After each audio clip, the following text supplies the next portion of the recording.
You and me was a dream at first. I got lost in your world, in your universe. I never thought our love would ever end. I messed up, made it worse, pushed you away. All that fighting and pain till you left one day. Wish I could take back all those things I said. I can't deny that I miss you, and I know that you miss me too. So let's get over our issues and go back to me plus you. I know that things weren't perfect, but I think it's worth it.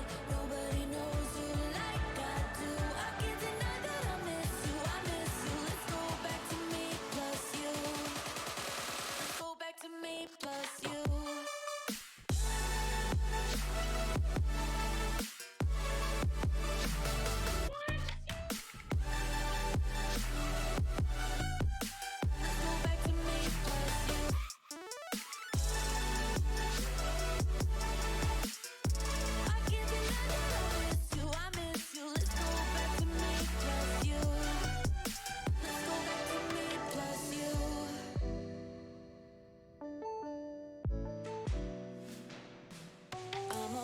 I'm a wreck when I see your face, and I know that you're feeling exactly the same. Let's stop pretending we should stay apart. Try to meet someone new, but they can't compare. And I know that I'm being a bit unfair, but you're the only one that's in my heart. I can't deny that I miss you, and I know that you miss me too. So let's get over our issues and go back to me plus you. I know that things weren't perfect, but I think it's worth it. Nobody knows you like I do. I can't deny that I miss you, I miss you. Let's go back to me plus you.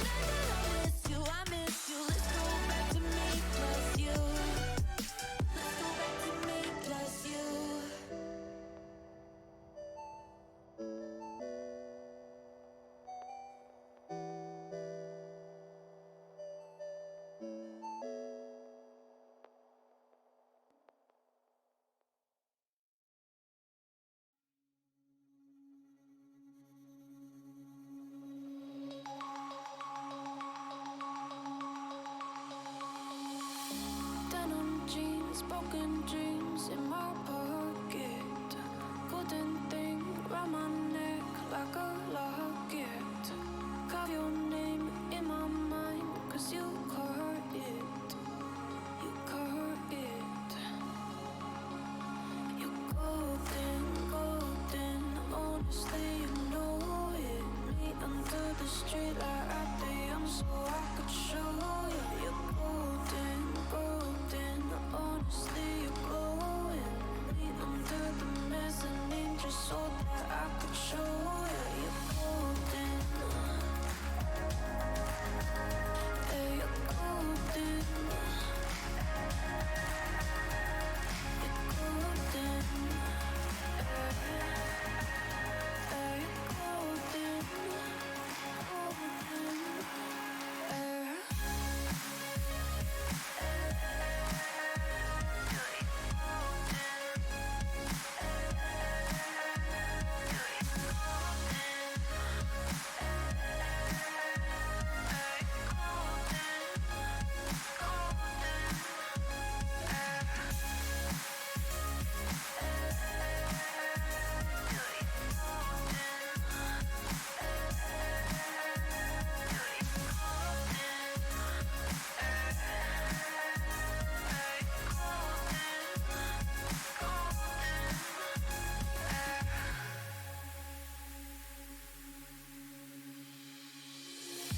When we meet, hold my hand in the darkness.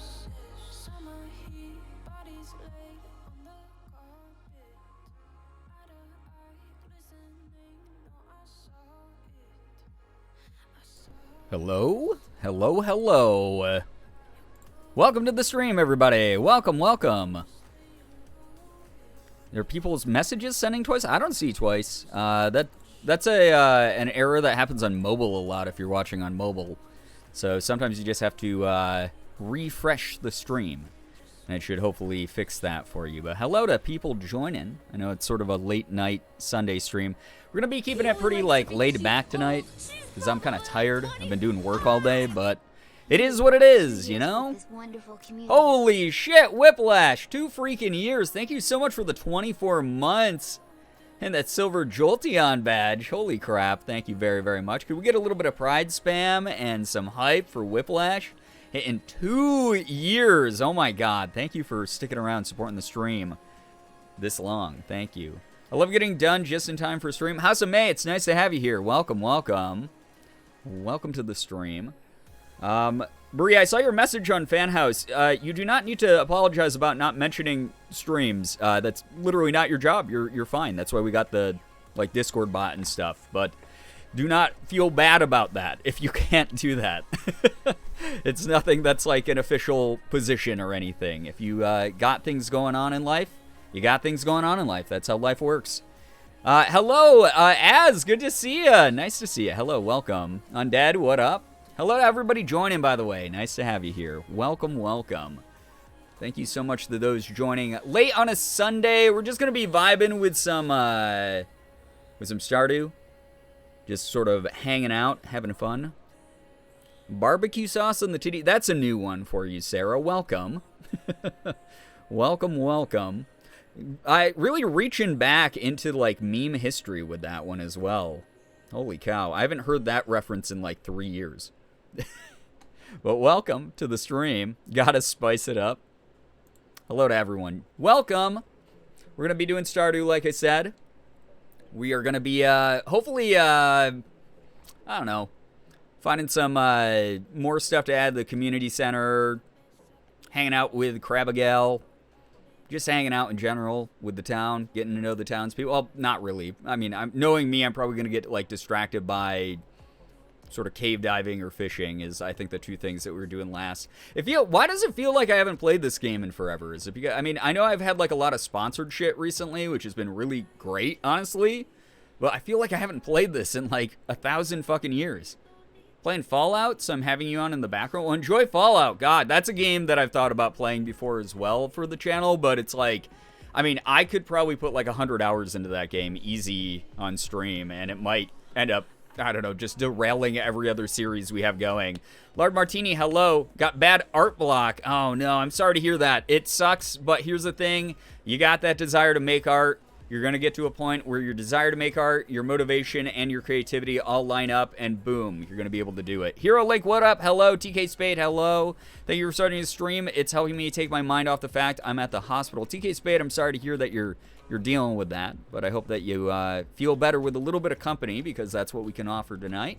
Just going to be hanging out, having a good time, chilling. Again, my brain's not entirely here either, just due to the fact that I've been doing work all day. I've been doing various behind-the-scenes stuff. Obviously, earlier, thanks to those of you who made it to the watch party earlier today. That was pretty cool. If you haven't checked out Paper Girls, I'll be totally transparent. The first episode and a half is a little bit what the fuck's going on?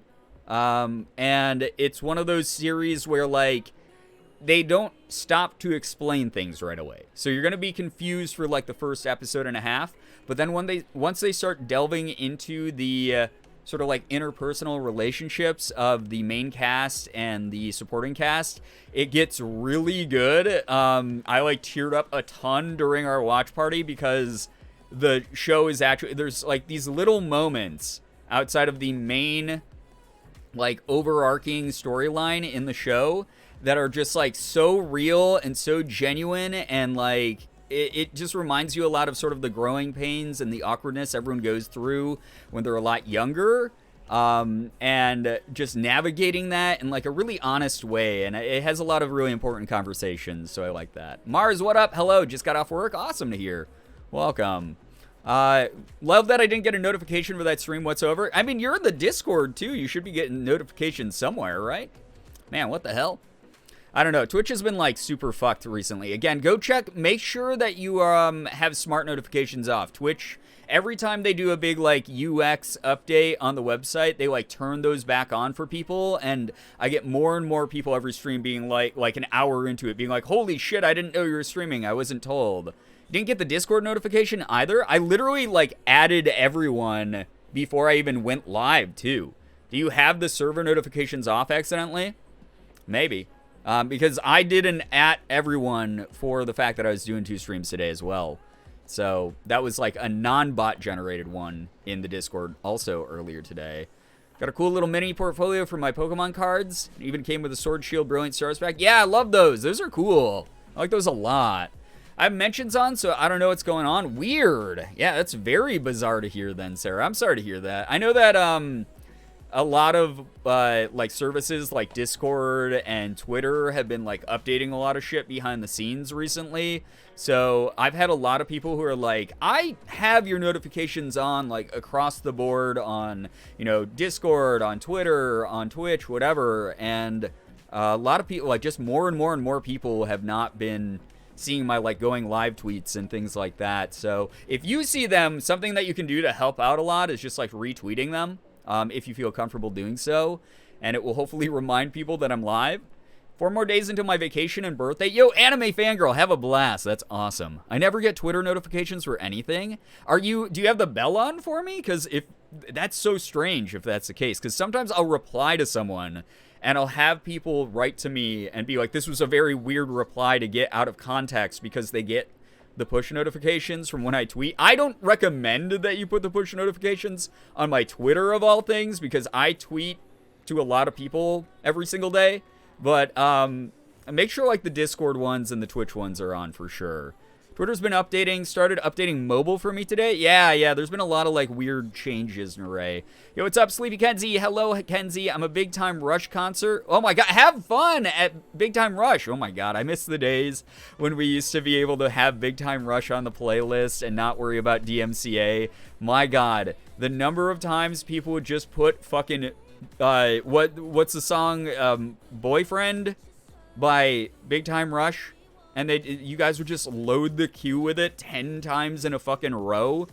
Oh my god. Kenzie, thank you so much for that reminder as well. That's a very sweet reminder to the community in chat. I have the bell on for most people. I went through the settings and made sure everything was on. I don't even get replies or follows or anything. That's so strange.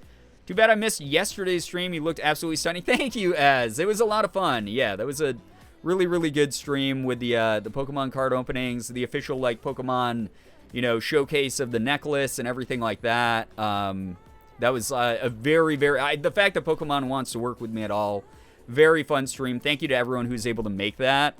But I'm glad that you got to see, like, some of the clips or VODs or whatever. Good news, I'm going to Sad Summerfest on Tuesday. Yo, Whiplash, have so much fun. I saw that, like, Chris Melberger was just at that the other day. It looks like a blast. Oh, my God. I absolutely love... like the fact that like emo and like punk rock and shit like that's coming back. I mean, I'm a scene boomer, you know. You go, it's the scene boy to streamer girl pipeline. That's what I'm on currently. So you know, hello, unnatural introvert. I hope that your drive home goes well. Sounds like the community, yeah, just overloading the request list with the same song 10 times in a row. My God. To be fair, I did give a little bit of inspiration to that, I think, because like way back in the day, I told the story about how my cafeteria in high school added a jukebox one time randomly, and a bunch of us, for whatever reason, like gathered up all the quarters we could from like all of our friends, and we put the song "Smells Like Teen Spirit" by Nirvana onto the jukebox 14 times in a row to annoy everybody. It was still playing after our lunch period ended, and by the time the end of the day rolled around, there was an announcement that they were going to be removing the jukebox, and it was because of me and my friends adding "Smells Like Teen Spirit" to the playlist as many times as we could.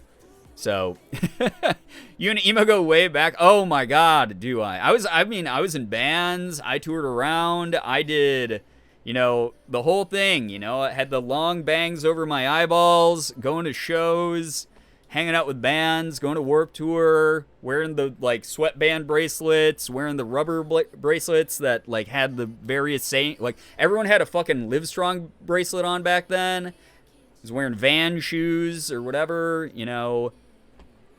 Like, I had a studded belt.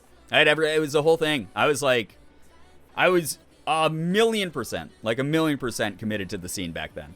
Wasn't able to make the stream earlier because of work, but thankfully my interview for my new job is this Tuesday.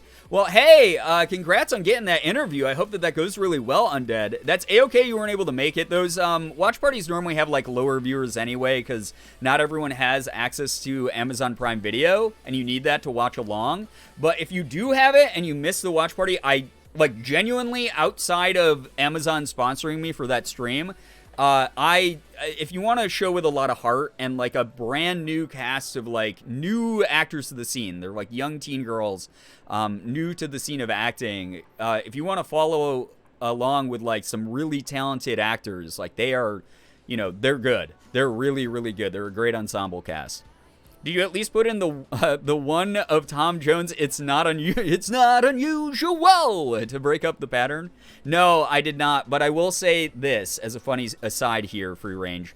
That song. So Morgan, when we first started dating, was obsessed with the show Sex and the City. It was like she was very into fashion. She loved, like, the big brands, all the crazy outfits that all the women in that show wore.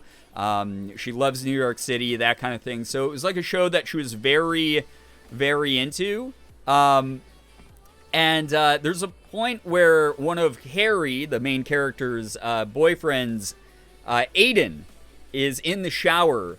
And he's like showering, and you hear him singing, and he's like, "It's not unusual to be loved by anyone," like that. And for whatever reason, well, not for whatever reason, ADHD caused that line to be stuck in my brain forever. And so every now and then, I'll just, like, we'll be sitting on the couch, or I will be in the shower, or I'll be walking around the house, and I'll just go, "It's not unusual," and so there you go. Very familiar with the song. How many I Heart Boobies bracelets did you have? I did not ever have any I Heart Boobies stuff. That was something that, like, came around during, like, what we on the scene called third wave pop punk, which I wasn't as into because I was a little bit older. I will say I had a ton of Livestrong bracelets. I had To Write Love on Her Arms merch. That was, like, a really big one. I'm really happy To Write Love on Her Arms is still around and is still, obviously raising a lot of awareness for mental health and doing some really cool charity stuff. So, really cool shit. Hey, what's up, Austin? Welcome to the stream. Hello. That would deserve a clip. What the? I'll do that any time of the day. I'm not ashamed to. It's not unusual. My God. One of those earworms, it just, like, gets stuck in your brain forever. I'll find one to send you. Oh my God. I remember so many kids at, like, Warped Tour used to have those. And I was, like, the old, like, fuddy-duddy, crusty, like, grumpy elder emo on the scene already. By the time I was, like, 18, 19, 20, going to, like, Warped Tours. And I'd see, like, a bunch of, like, 14-year-olds walking around. And I'd be like, oh, the I Heart Boobies bracelets. Oh, they probably listen to, like... They listen to, like, fucking, like, Amber Pacific or whatever the fuck, like, the newer groups are called. And I was like, that kind of pretentious for a while. And then as I got older, I was like, no, that's stupid. Like, gatekeeping is dumb. Why would we ever do that? To Write Love on Her Arms, My Beloved. I know, what a great organization, seriously. First time I heard that song was in Mars Attack. Oh, yeah, Mars Attacks also has that song, you're right. But, like, yeah, there was, like, a million different, like, things that made me change my mind over the years. Like, mainly the scene dying that made me be like, okay, we actually have to preserve this as, like, part of, like, social/cultural history. So anyone who's, like, a young punk now, as I call them, like baby punks, baby emos, if you are out there, if you're learning about bands, if you weren't around when X, Y, and Z band was, active, You know, I encourage you to listen to all that stuff, to love it, to embrace it, to have fun. Don't romanticize that era, because that era was like fucked up. Morgan and I talk about that all the time, just sort of the normalization of toxic behavior then. But it was a very unique point in history that could never really exist again. But seeing things like Sad Summerfest take off is really cool. It's very nostalgic for someone like me. And then we got like newer groups like State Champs. I was listening to their album yesterday on my drive over to hang out with Dan, and it was like, oh my god, like that album like has the energy of like an old school, like, you know, Day to Remember album or something like that. Yo, what's up, Omega? Welcome to the stream. Good to see you here. Welcome. Loved Sad Summer, Wild Nebula. I'm so glad that so many people in our community have gotten to experience that. That's so cool. Be safe, have fun, enjoy the music. Know that that vibe, that energy, all of that is like so similar to what was at like a lot of the, you know, a lot of the Warped tours, Taste of Chaos tours, things like that were like so huge at the time. And again, if you're someone who's newer to that kind of music, you don't know where to jump in, you're like, well, I kind of like this type of music, whatever. Never be afraid to like ask like an elder millennial punk. Like I got into like Midwest emo when I was like 12 in like middle school, you know, like I've been into this type of music forever. I was listening to Get Up Kids, The Promise Ring, Dashboard Confessional, shit like that. You know, I got into like Blink 182's early stuff back when they were, you know, on like Buddha Records or whatever. I was so into so much music, and there was just so much being made. Like I get why like kids, Morgan and I talk about this all the time, why like the younger generation gets so hyperfixated when like a good album drops and like everyone's collectively just talking about the same album.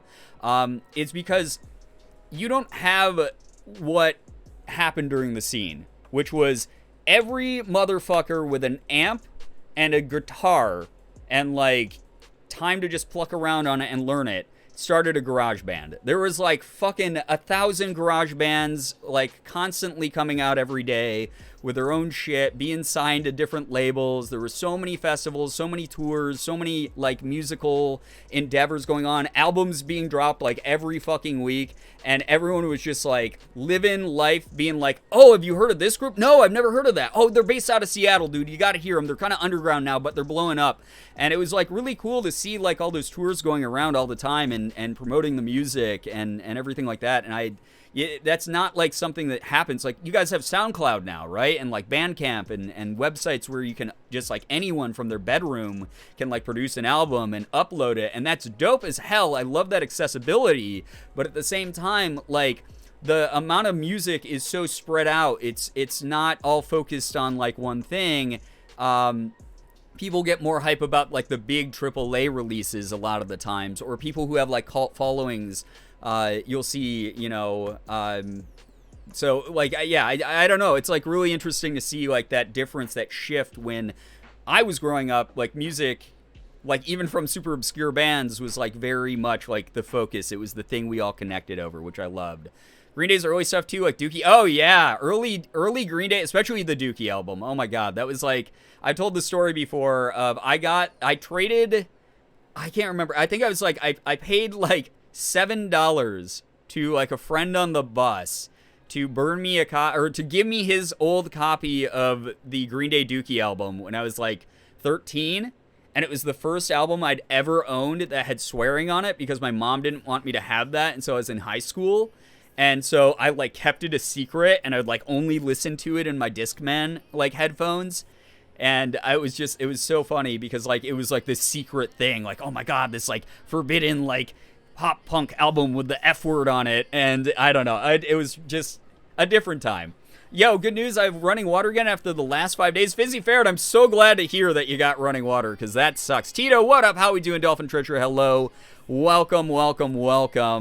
But yeah, again, like back then, outside of like Green Day and Blink 182 and Newfound Glory and Good Charlotte and like all those groups that were like sort of the big bands that everyone knew about and ended up getting like radio time, even like bands like NoFX and Phoenix CX and stuff like that. Like they were a lot of bands who were active and had humongous fucking followings.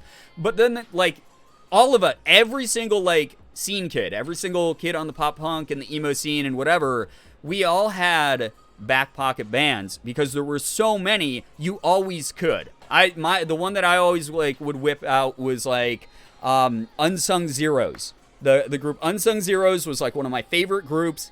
Barely anyone I knew had ever heard of them before. It wasn't until I like went off to college and I like met one other person who was like, yeah, I really like their like intro EP. And I was like, yeah, it's dope. And like we talked about them for a while. But it was always one of those things where like you get so fucking excited. Mariana Trench was very popular because they came onto the scene a little bit later. But like that was like meteoric rise to like prominence on the scene in my opinion. But like, holy shit, there was like some like the band Punchline, for instance, out of Pittsburgh.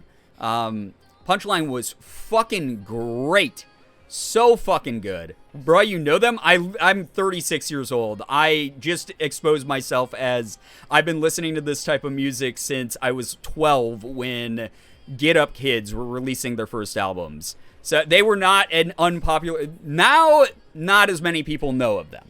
This is why I'm always willing to educate about this kind of thing. This is why I'm always willing to educate about this kind of thing. Because you are not the first person in this chat who's been like, Marianas Trench, oh man, my back pocket band. And I'm like, but they're not. They were incredibly fucking popular. They were touring with like Drop Dead Gorgeous and The Devil Wears Prada and groups that were like fucking humongous at the time. They were very, very big. They were not back pocket at all. Like, that is not like a you know of them kind of thing from my generation, at least. Now I get it a little bit more. But, like, back when the scene was, like, in its heyday, its big prominence, holy shit, that group was huge. That group was amazingly big. I went to go see them live, and they were, like, there was, like, stacks of, like, the big, like, venue amps. And they were doing flips off of the top of the tower amps into the crowd, and then the crowd would catch them, and then we would all, you know, help them crowd surf back up to the front of the stage. Like, that was it, yeah. So, I was told they were Canada punk, not punk. Well, whoever told you that is full of shit. They don't know what they're talking about, because not only was I a fan of this stuff, from like the consumer side, where it's like, oh, new album by these guys, oh, I've never heard of this band, cool. Not only that, I made my own music. I toured. I got to like hang out with bands. I got to like hang out during like Warped Tour with bands, like stuff like that. Like I was up and down the East Coast several times to do like touring promotional tours with like some of my friends' bands. Like I was a big part of the scene. It was a huge part of my life, super important. Wait, I gotta read this from Wild Nebula. I loved Early November, Chronic Future. I don't know. Anyway, oh my god. Fucking Early November. One of my favorite groups. One of my favorite groups of all time. Holy shit. So good. I felt really bad when they got caught in their contract with Drive-Thru where they had to make 4 albums. So they made a 4-disc album, and then they were told by the producers at Drive-Thru that doing 4 discs was not the same as doing 4 separate albums, and it was like this giant scandal in the punk world at the time. Never got into emo, but I remember some band names that were trendy in my school years. Well, here's the thing about American, like the scene, like where it was like, you know, based was like anything like emo, metalcore, you know, black metal, you know, screamo, pop punk, all of it got rolled into the same thing, especially once companies realized that it was like trendy to market to. And that's how we got things like Warped Tour having, you know, Gym Class Heroes, Katy Perry, Bullet for My Valentine, and like My Chemical Romance all on like the same ticket or something. You know, like it was just like all over the spectrum of the music at the time. And because it was all like a subculture, alt subculture, all of it sort of got like smushed into like one thing, and everyone was like, oh, it's all the same music. Like any old like 40, 50-year-old was like, oh, it's all the same music. I don't hear a difference. And you'd be like, you don't hear a difference between Under Oath and Good Charlotte? Huh? But that was like part of being on the scene, was like the overgeneralization of stuff. So other areas, I don't know how it was. It sounds like it was very different in Canada and Europe, apparently. But at least in America, all that stuff got mushed together. So if you were like, oh yeah, I'm not into emo, and you were at one of the festivals I was talking about, people would like look at you and be like, why are you here then, bro? Because like, and you'd be like, oh, I'm here for these metal bands. And they'd be like, oh yeah, those are good, but like this is an emo festival also. So like it was just wild how it all happened. There's a girl at work around 17 who thinks Nirvana is super underground and will be surprised it's my favorite band. God, that ages me like 25 fucking years to hear shit like that. Nirvana, okay, here's the other thing too. I get that Nirvana's old enough for some people to be like, this is obscure, but they are also still an act that is prominently talked about in modern day society. Nirvana is not a band that faded in relevance in any way, shape, or form. Here's the funny part, though, is the grunge movement that everyone romanticizes about, like with the Meat Puppets and Nirvana and all of those groups, Mud Dolls, whoever, like, that was only like 4 years of music. A lot of people don't realize that. Like, Nirvana, that is almost a testament to Nirvana's impact on modern day alt rock and everything like that, is the fact that that was such a short period in music, but Kurt Cobain's writing, David Grohl's drumming, all that shit had such a big impact on music. That grunge feel and sound and image had like this reverberation that lasted forever, which is like insane when you think about it, right? Also, I'm Swiss, so they were mostly French bands. Oh, that's fair. That's very fair. I drive through record sampler CDs. Oh my God. I had like a stack of those. I have a bunch of those like over there. Yeah. Nirvana, one of the most famous 90s bands of all time. Right. Yeah. That's not a back pocket band at all. That's wild that anyone would even think that. You can literally like Google Nirvana right now and get like 50 different like Chinese knockoff websites selling like fake Nirvana merch because it's still so searched. It's still so talked about. I really got hard into music when my dad bought a DVD of a live concert of Rammstein and allowed me to watch it. Best parenting decision he ever made. Oh my God. I used to be very into them. I don't know. There's like a whole bunch of things that were sort of like emo punk, like metal adjacent that I was very into like that. That whole thing, like that's a whole different era of music in the like 2000s of the sort of like techno industrial kind of stuff. I would think Pearl Jam is back pocket before Nirvana. Yeah, but here's the thing. I'm always confused though. Yeah, definitely Pearl Jam had less notoriety than Nirvana, but still another band that got an incredible amount of radio play and still does. You go to any bar in white suburban America and at some point Pearl Jam is going on that jukebox. Anywhere where there's like college kids, anywhere where there's like anything like that. Yo, what's up, Lucy? Welcome to the stream. They were also the main two bands of my childhood. Yeah, exactly. They were huge bands. Both of those bands don't belong anywhere near a back pocket. Like, yeah, it's like very weird to see sort of people try to rewrite history and be like, just because I wasn't alive. That would be like me being like, oh, the Beatles were very back pocket. Or wait, no. The Who were very back pocket because not as many people know about them as the Beatles. And I wasn't alive yet when the Who first started making music. No. That's not how that works. So it's always really interesting to hear about that kind of thing. Where I'm like, oh God, how old fucking am I?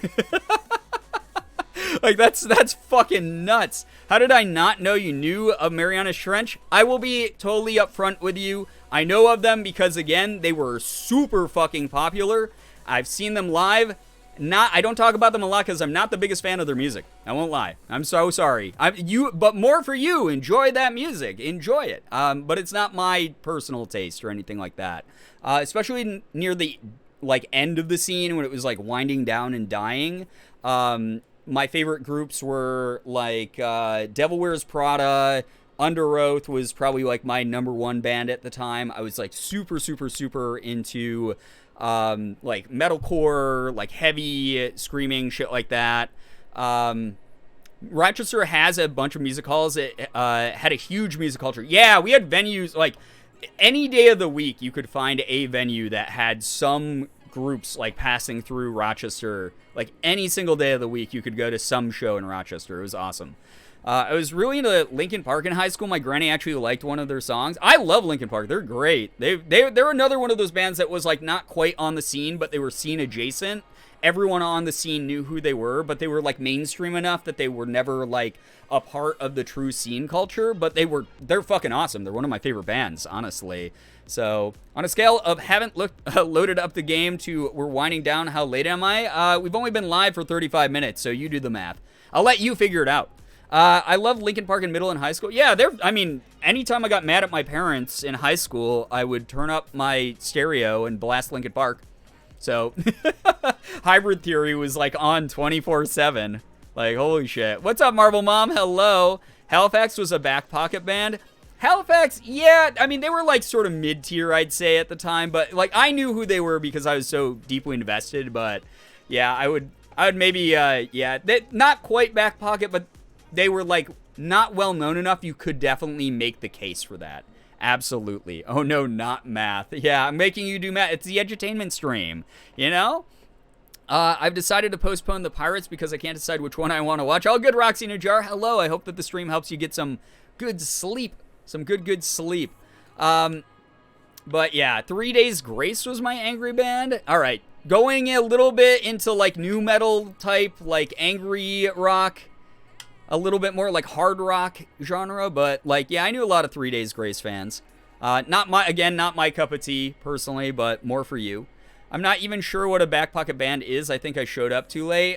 Basically just like if you ever want to be like a pretentious indie kid from the 2000s who like pushes up your horn rim glasses and is like, I bet you've never even heard of this group. That's what a back pocket band is. So, you know, I could rattle off a couple right now that only some of you will probably know. For baby punks, check out the Juliana Theory. They were one of the early Midwest emo groups that set the standard for a lot of the more modern punk sound that came through the scene in the 2000s to the late 2000s. Yeah, that's like Three Doors Down type stuff. Exactly, Cutie. Yeah. I don't have a back pocket band, but I think I have a back pocket D&D podcast. Yeah, that's a little bit easier to do with how many podcasts there are. Funny thing is that again, like I said, that you missed it, but the point that I was making earlier was like back during the heyday of the scene that does not exist even close to a shadow of what it used to be. It was like every week, like 5 new bands were like on everybody's radar, and it was like wild. Have you ever done a podcast? No, but Morgan and I have thought about doing a couple podcasts. Ethan and I were touring with the idea of doing one at one point, but I don't think either of us would be able to commit to it because we're both too lazy and busy at the same time. And I don't know. I've thought about like maybe doing like what Curtis Connor does, where it's like just me talking and rambling about this shit by myself. But I don't know if anyone would be interested in hearing something like that. I bought an Under Oath CD because I like the cover art, lady with an oxygen mask on the cover, and I love the music so much. We're Only Chasing Safety, that album. Yeah, very good album. Very, very good stuff. Just trying to show my age. I'd be interested. Okay. All right. Yeah, I'd think about it. There's a lot. You guys know me. I could rant about Pokemon cards one cast. I could do, something about like my favorite movies. I don't know. There's a million things I could talk about for hours. I mean, a stream is basically me just doing a podcast. So, yeah. Have a back pocket band. Bad Moves are so good. Bad Moves. I've actually never heard of them. So there you go. Yeah, boom. There's a back pocket band. I'm not as hip to the scene as I used to be, obviously. I've not invested a lot of time into researching modern day bands quite as much, mainly because I get pulled into like a nostalgia hole and I end up like listening to old stuff. But like I said, yesterday I listened to State Champs, and if you guys want to know, like if you want to listen to a band that's newer and is clearly on the rise, which is really cool, that obviously takes a lot of cues from older groups like Day to Remember and stuff like that. State Champs is fucking awesome. I listened to their album that they released this year on my car ride over to Dan's, and oh my fucking god, it's good. It's some good shit. It's really, really good. It sounds like, for those of you who are from the scene, it sounds like if a Day to Remember, like their early stuff was mixed with like the themes of Hit the Lights music, except instead of being Hit the Lights, it's actually a good band. I checked that they have less than 50K on Spotify. I say give them a try. They've got some good shit. Nice. Very garage band vibes. Cool. Interesting. Definitely have to check them out. A Day to Remember just smacked me with so much nostalgia. They're great. They're really, really good. Ranting about a favorite thing is really fun to me and kind of funny. Well, I mean, that's what we're all about, right? Is we live, we enjoy things, we share those things that we enjoy, and then we're done. So we might as well talk about the things that we like and make an impact while we're around. Hot Mulligan is super good. Midwest emo. I've heard of Hot Mulligan as well. I've actually never checked out Hot Mulligan. I'm so sorry. I think Chris was watching them at Sad Summerfest, right? He was like hanging out with Hot Mulligan or something like that.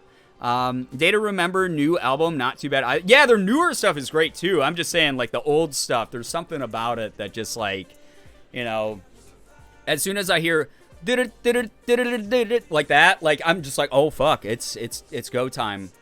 Let's go. Thoroughly enjoying how I type twi and my browser's autofill knew to bring me here. Oh, to Twitch. I was like, Twilight? Yo, what's up, Clark? How we doing? Good day, chatters. Hello. Hi, Clark. The number one chatter, obviously. I saw a Kiss show last week. Oh, my God. Fucking Kiss. I mean, now we're getting back into classic rock, though. Working at an important music festival in Switzerland, and damn, that was cheesy as hell, but overall fun experience. That was sort of like the idea of them, though, right? Was they were like a purely performance-based, concept-based, like cheesy, over-the-top glam rock band, right? That was like, it was very theatrical in how they did stuff. One of my new favorite singers, probably unrelated, is Scene Queen. Her songs are short but amazing. I recommend Pink Panther and Pink Rover. Interesting. I mean, interesting that she has that name, because that's what, so Scene Queens, for those of you who don't know, if you want to look, like, okay, so very much like how back in the 60s and 70s, not everybody wore bell-bottoms. Not everyone on the scene, not every girl on the scene had the, like, skunk hair. But the ones who actually committed to that aesthetic, few and far between as they were, who had the, like, fucking fuzzy boots, the skunk hair, the ripped up crop tops with, like, the word, like fuck across the front of it or whatever, like, those girls, we called them scene queens. They ruled the spotlight when they were at physical shows. Normally, they were the meanest, most fucking toxic bullies who just got their way on MySpace. Those were scene queens. They were rough to be around. They were rough to interact with. They were almost always racist and mean, so that wasn't very fun. Very few of them went on to do anything of note, beside becoming, like, adult jerks. Yeah, those did exist. Those absolutely exist. So it's very interesting someone drew on that as sort of an aesthetic. If you want a good idea of scene queen perspective, there was a group called the Millionaires around the era where mainstream media really killed the scene off. The three groups that I blame, well, the two groups that I blame for, like, the dawn of the scene apocalypse, where, like, everyone was like, okay, we're done with this shit. We're out of here. Jesus, the Millionaires? Yeah, you know who I'm talking about, House of May. They were fucking, yeah. Okay, Cutie, you know too? Yeah, they were, yeah, they had some real bad life perspectives. Even if it was an act, it was a message that was not very nice.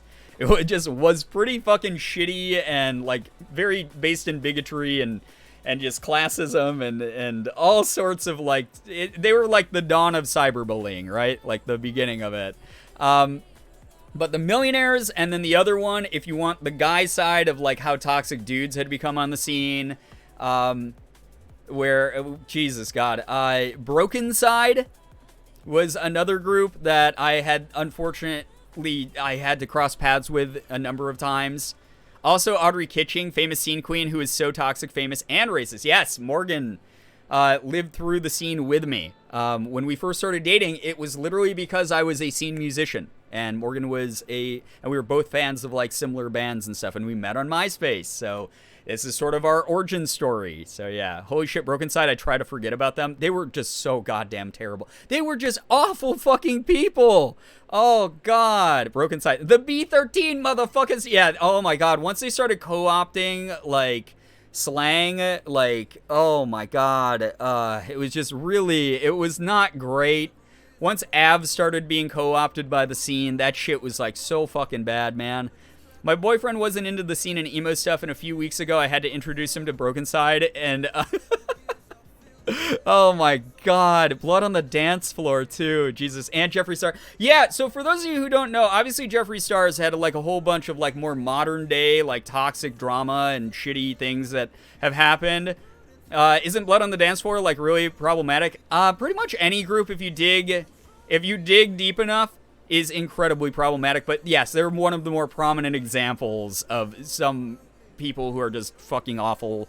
The one that always slips through the crack that I don't understand, maybe this is going to get me, like, you know, a lot of hate for saying this.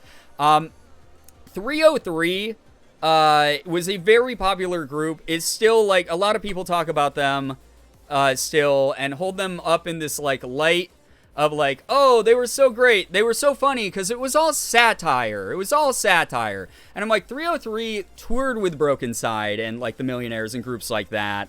And they did not have great, like, they literally had ableism, they had racism, they had a bunch of weird fucked up shit in their music that just for some reason people were like, oh, it's okay to play this on the radio. It's okay to just, like, forgive them specifically, but no one else. I have a lot of friends who have met them in person, and it's not all satire, unfortunately. So it's kind of rough. But yeah, anyway, so I'll never forget the intro to his songs. Jeffree Star, internet celebrity, like, please. Yeah, yo, what's up, Mermaid? Hello. We're reminiscing about the scene days, the emo punk side of me. They still make music. It's really weird. Interesting. Someone also mentioned Breathe Carolina. They're like the inverse of like 303. They started getting like a little bit of mainstream success. You know, like Blackout, like was a great fucking banger of a hit. Like, really, really fun party song. That was at every fucking scene party I went to after shows and stuff like that. Everyone was blasting Blackout. But they are people who went, you know what? We're kind of tired of being loud on the internet. We're going to just, like, focus on making music because we're really, really good at making beats. And they make, like banger EDM now. They make, like, super fucking good EDM now.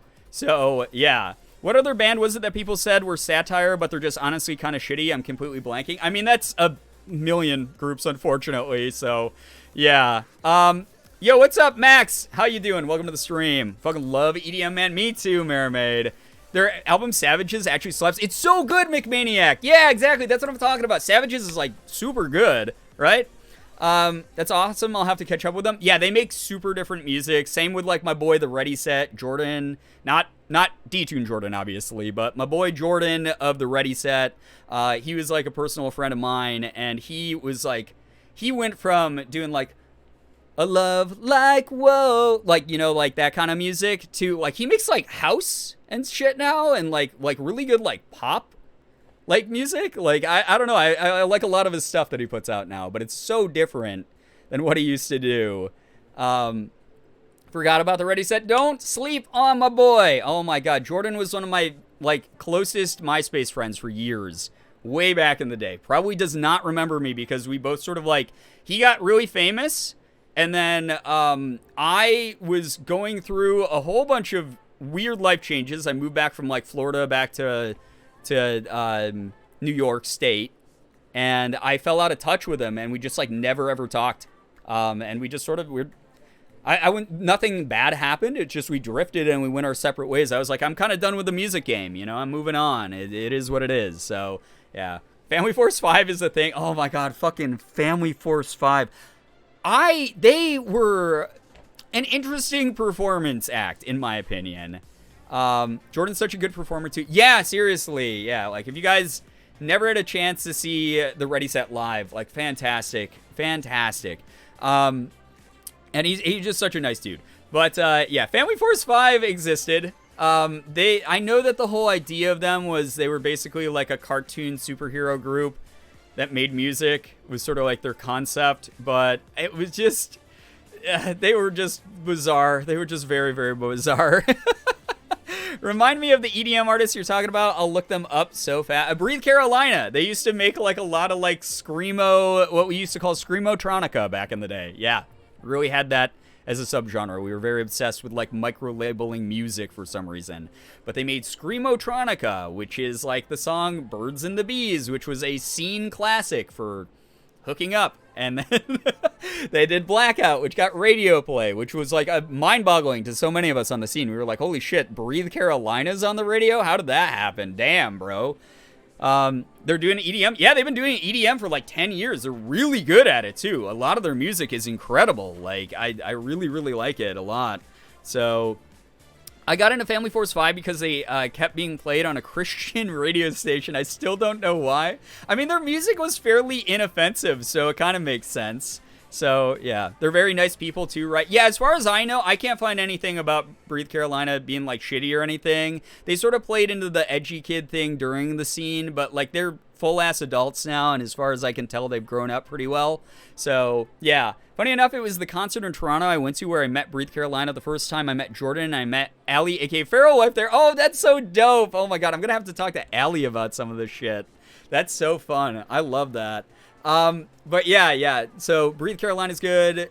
The original point I was gonna make is people think like Jeffree Star's problematic now. You guys should have seen him back before like cancel culture existed, when MySpace was the only social media all of us had, and the shit that he said back then, that like, you know, there's old clips of, you know, him saying stuff within the past like 5 years that was like really shitty and bad. Back then, it was no filter. He would send death threats to people. He would encourage people to hurt themselves. He would send his legions of super toxic, like, just, I don't know, evil people, I guess, would be... I don't know anyone who is, like, unironically a Jeffree Star fan back then. You had to be, like, a little bit of an evil fucking person. But it was, like, super vile behavior. It was, like, really, truly unforgivable shit. The fact that he has found a market, like, era after era after era... honestly is a testament to him as a businessman, but outside of that, fuck that dude. Like, very terrible human being. This is not like a relatively new act that he's put on. Breathe Carolina, I haven't heard those words in years. Well, you're going to hear him a couple more times here, Extra Waldo, because we're talking about it right now. What's wrong with All Time Low? All right, so let's make sure, guys, that we're not bringing up anything that's gonna be like triggering to people, because obviously some of the shit gets dark. All Time Low, though, I'm just gonna preface this with All Time Low's got some allegations against him. That's all I will say. Unfortunate, which sucks because they made a ton of music I liked. But it's also one of those things where they were using their music, apparently, to do some very problematic things. Again, you can do your own research on that. But we're not going to delve into the, like, deep, dark specifics of it just because it's pretty icky. And regardless of if it's a rumor or not, like, if it gets disproven down the line, obviously I can change my stance on that. But that's not something we need to, like, delve into here.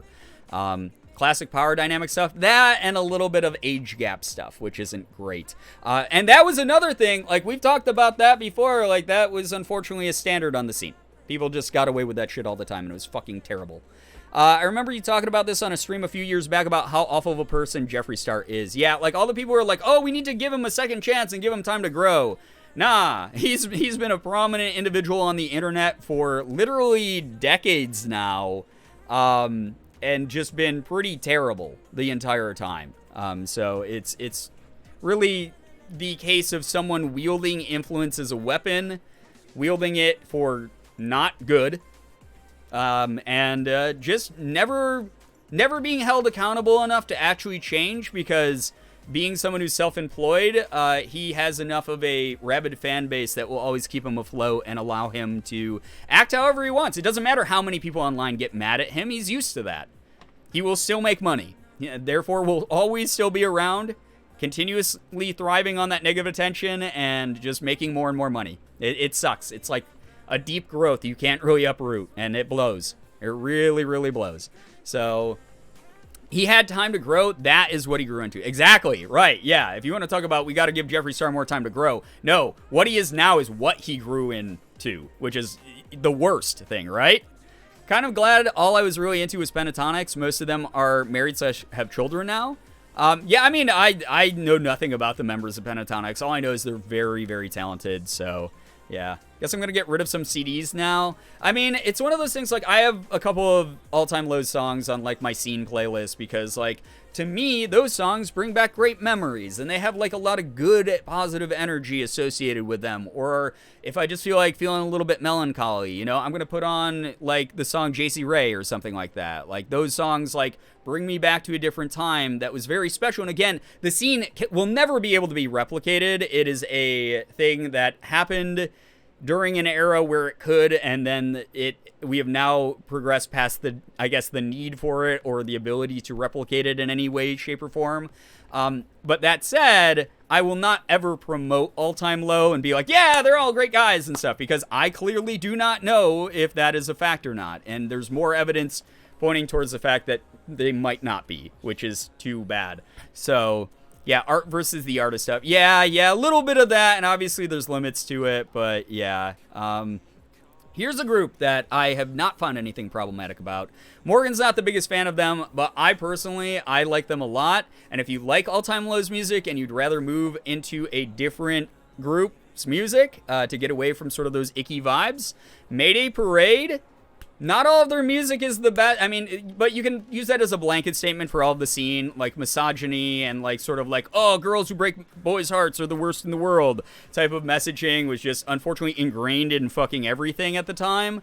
But if you want music like All Time Low's music that's a little along that sort of like power pop genre, that's got a lot of that angst and the, oh, my heart's broken. Oh, God, Mayday Parade has a lot of shit in it. Their music makes me feel icky. Yeah, and again, it's because I totally understand where Morgan comes from this and where like other people might come from it as well, is a lot of their music, because it was just the standard at the time when Mayday Parade was like first entering the scene, where if you were a dude with a guitar, you would just play music and you'd bitch about like how much women sucked. And that sucks that was the standard. But it's very hard to find music that wasn't like that. You know, I like groups like the Ataris because a lot of their music is based more about like being young and growing up in a shitty small town that you don't like and wanting to escape. Sugar Cult was sort of the same way, stuff like that. So if you want stuff that's a little less offensive, but also might, like, I can't guarantee that there isn't stuff that hasn't, you know, that didn't age like fucking Milk in the Sun. Some of those groups might have songs that I'm like, oh, I forgot that one sucks or something like that. Yeah, there's a lot of groups like that you can vibe with. So yeah, brand new. Yeah, we won't be bringing up what like Jesse Lacey did and stuff like that, because that's heavy shit. That's another thing that like it sucks, right? Because like brand new made some like pretty dope music, right? Very iconic to people on the scene at the time. Like brand new was like almost as iconic as like AFI and like the other big groups at the time. But yeah, a lot of icky stuff in the background of the scene, unfortunately. Went back and listened to Atreyu and I was like, oh my God, how did we let this happen? Early Silverstein's like that for me. I love Silverstein. I'm a huge Silverstein fan. Humongous Silverstein fan. I love a lot of their stuff. But I went back and I listened to a lot of their early music. And they're just straight up songs that are like, I'm gonna murder you. And it's like, okay. Oh boy. There's a couple songs on my Puts Feminism Inbox playlist that have aged horribly. Is on the misogynistic side, but they're good songs. Right, like they're classics, but you're like, oh my God, this is about just like a dude who hates a woman because he thinks he's a nice guy, so he's nice guy syndrome, and he doesn't think women should break up with him for that. So he's gonna write a song about like lighting her house on fire or something fucked up, like, or just hating her so much and like she's the most terrible person because she broke my heart. Oh, and I can't just be an adult and fucking learn how to get over this in a more mature way than like being shitty at someone. And I know pop music like delves into that a lot, but like scene dudes, we were all a bunch of fucking nerd virgin like losers who like played like fucking Diablo on our computer all day long. So there was a lot of us who just like straight up were like, I'm gonna take this is gonna be my only personality trait, is to talk about how much girls suck. So yeah. Yeah, the album Let It Enfold You by Senses Fail, yeah, that's another one. Go back to that, and it's like, oh, there are some messages in here where, oh God, oh man, we got to backpedal away from this shit. And again, all music groups, like pop music, metal, like, hip hop, shit like that. Like, it all has a lot of these themes in it. And it's more of a testament of the fact that, like, we've normalized it in media for some reason to, like, allow, like, the misogyny and things like that to bleed into it. And that fucking sucks. So I actually have a lot of hope for a lot of the newer groups coming out. Like I was talking about State Champs. I don't know if any of those members have anything bad involved with them. I haven't researched them at all. But I was like, holy shit. Like, if you threw the State Champs album that came out in 2022 into a Warped Tour lineup, people would be all about it. They wouldn't skip a beat. You know, they'd be like, this is fucking good. Whoa, damn, more of this shit, please. This is really, really fucking good. So I really like State Champs. A lot of their music is literally just like, yo, I'm in a small town and it sucks balls and I want to move out and become something greater.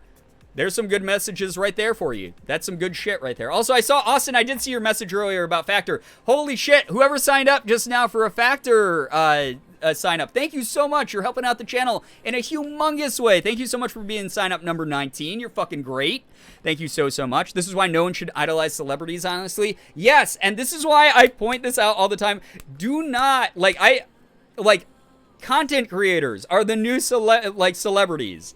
You are allowed to agree with this statement, but do not, hang on to every word like someone like me. I'm a random fucking idiot talking to you through a camera and a microphone. I don't know. These are just my opinions. I don't have answers to the problems of the world. I'm just shooting from the hip myself. So I'm just as human as the rest of you. I'm doing my best, trying to figure things out, vibing with the world. So yes, very good point. Don't fucking idolize anybody. You can look up to people, you can be inspired by people, but don't be like, that person has never done a single thing wrong in their life. Because I can guarantee you, with this topic, I did some very fucking shitty things when I was on the scene. I said some, things I'm not very proud of. I had my heart broken, and it was like, women fucking suck. They're the worst things that have ever existed. Oh, God, women suck. I hope that her heart gets broken in a way that hurts her permanently. I was a little shitty shithead. I wrote a bunch of music about it.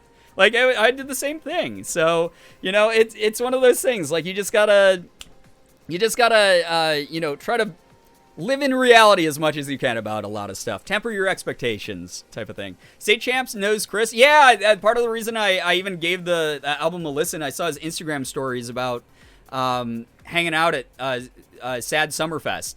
With State Champs and got to meet Good Charlotte. Jesus God, Chris is a freaking, he's a celeb now, in my mind. So yo, what's up? Hello, I'm drying my hair with a cotton t-shirt because my hair turned into a frizz monster today. It made me sad. Oh no, I've been dealing with that a little bit as well. Not today, which is good, but there's been a few days this week where the humidity's been so bad that I've been, my flyaways become frizzles, shooting out every which way. I idolize no human. I just have a great deal of respect for some of them. That's fair. Yeah, that's absolutely fair. So you're telling me I have to put my Sig shrine away? No, you can idolize Sig. That's fine. That's a-okay to do. Sig is the ruler of Earth. You must idolize him. That's true. If you want preferential treatment, you have to suck up to Sig and support Sig.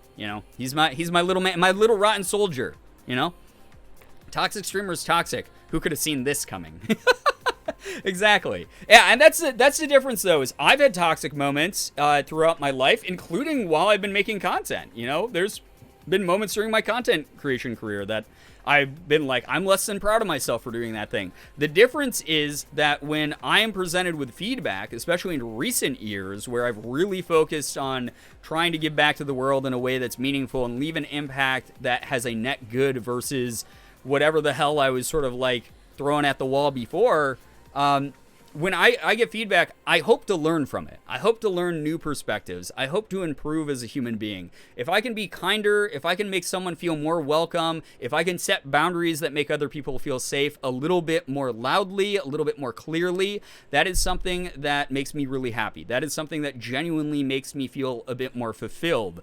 And that is the difference between, me or someone who is still utilizing, their power to, get away with shitty things. Or goes, I don't have to change. I'm just going to keep doing things the way, too bad that people are offended, but that's on them. Now, obviously, there's a limit to that. I'm never going to sacrifice my own personal comfort in any sort of way that's going to affect me forever to accommodate for someone who's being too demanding about something. But there's also going to be that push-pull dynamic that I'm always open to as far as negotiating where that line actually sits. And I think that that's a really important thing to do as you get older as a person, is to learn, is to educate yourself, is to become someone who's a little bit less rough around the edges as much as you can be. And there's no, there's no like pace that you have to set for yourself. You just have to do it as long as you're trying to do it. That's what matters the most. Dyed my hair purple yesterday, looks epic. Yo, Whiplash, I bet that's dope as hell. My hair was more flyaway than hair today. It was 80% flyaway. It looked like a troll doll. It was bad. Oh my god. Welcome back, Unnatural. Welcome. Can confirm one time I gave Brian constructive criticism and he only tried to have convention security remove me instead of following through with it. Only tried to do it. Yeah, that's right.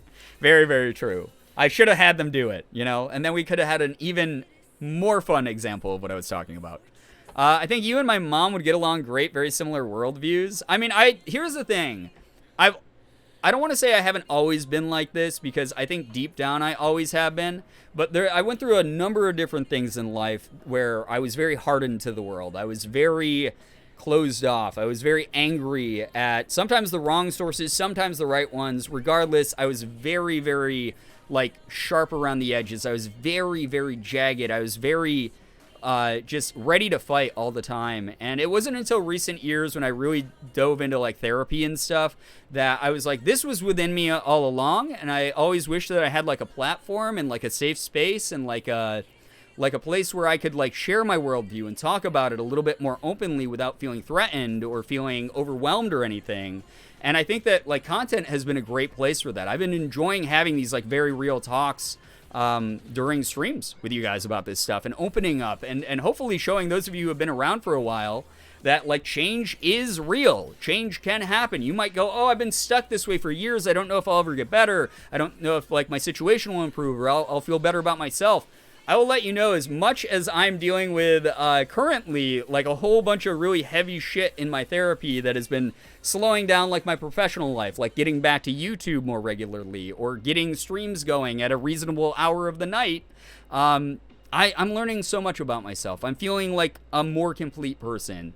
It hurts a lot. It's tough, it's exhausting, but I'm getting to this point where hopefully I'm presenting my best foot forward no matter what it is I'm doing, streaming, interacting with people in the community, making content on YouTube, whatever the hell it is. I'm just doing my best to do that and chip away at those types of things. So I really thank everyone who's supported me on that journey. I know my content's changed a lot. I know I've changed a lot over the years, but I want to let you know a lot of this was in there all along. But from outward appearances, I'm sure it looks like I've changed a fuck ton, honestly. Yo, Kai Moranth, good to see you. Hello, hi, welcome. We love personal growth. It's one of humanity's best traits. Yeah, though, idolization is a no. Exactly. She's definitely come into it more recent years, especially more since she's become sober. Congrats to your mom, Mermaid. That is not that's not an easy thing to do. That is something that is a huge step in self-improvement, in my opinion. Really wonderful to hear that she's getting sort of a handle on that. Being reactionary is very easily harmful to yourself and others. Having consideration is never really going to harm you in the long run. Right. Basically how I feel about my career, I'm not working in the field I studied for because it was bad for my mental health, so I'm back in retail, but much happier. My coworkers are great, I'm respected instead of mistreated. I realize my happiness is more important. Prioritize you. We only get, one life to live if you're a skeptic like me, but if you go to Morgan streams, obviously you might think of this a different way. But you're supposed to learn, from what I've learned from Morgan streams, you're supposed to learn within your lifetime to accept your own happiness, to prioritize your own happiness, obviously within limits. Again, not so that you're, overbearing to other people or encroaching on their happiness, but you need to set your boundaries firmly. You need to find those things that make you happy. You need to very boldly and very proudly pursue those things. And that's okay to do. And I really, really love hearing about that. I'm so happy for you, McManiac. That reminds me, we haven't done good news yet because I've just been fucking rambling about boomer days. So please, if you have some good news, as long as it's something that we can all comfortably enjoy together, drop some good news here in the chat. It would be fucking awesome to read. Make sure that you guys are lifting each other up, celebrating each other, encouraging each other's good news. Let's get that shit going in chat. I want to see chat go brrrr with people's good news. I want to hear about it all. I've watched you since 2017. I see you being much more comfortable, and the increased confidence is easy to see. You've been doing great. Dude, Austin, dude, you're awesome. I appreciate you so much, man. Like, you've been around. You've seen me go through it all. You know, you saw me do so many different things on the channel over the past 5 years. That means I appreciate you a ton. And you've always been someone who's, like, been so prominent in the community in a way that's always been just, like, supportive and positive. And even if you're having a bad day, you're always, like, lifting up other people, or at the very least, you're not bugging other people. You're, like, taking the day for yourself and recharging and recovering, which is healthier than what some people do, you know? So that's awesome to see. I really appreciate you a ton.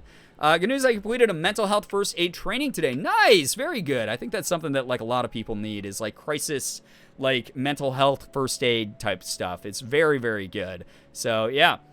Everyone has a space to fill. Fill your space to your joy without taking space from others. Exactly, I love that. I love that.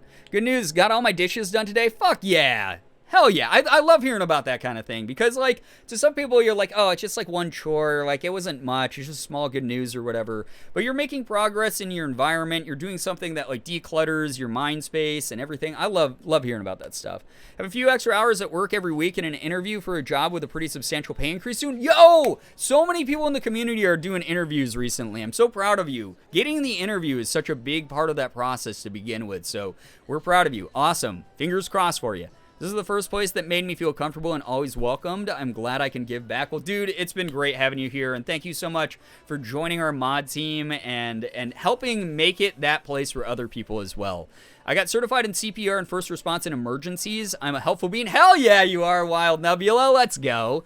Good news, I have water back after 5 days. Yeah, like you said, that's awesome. I took a shower, and it was amazing. I bet. Oh, my God. I can't imagine.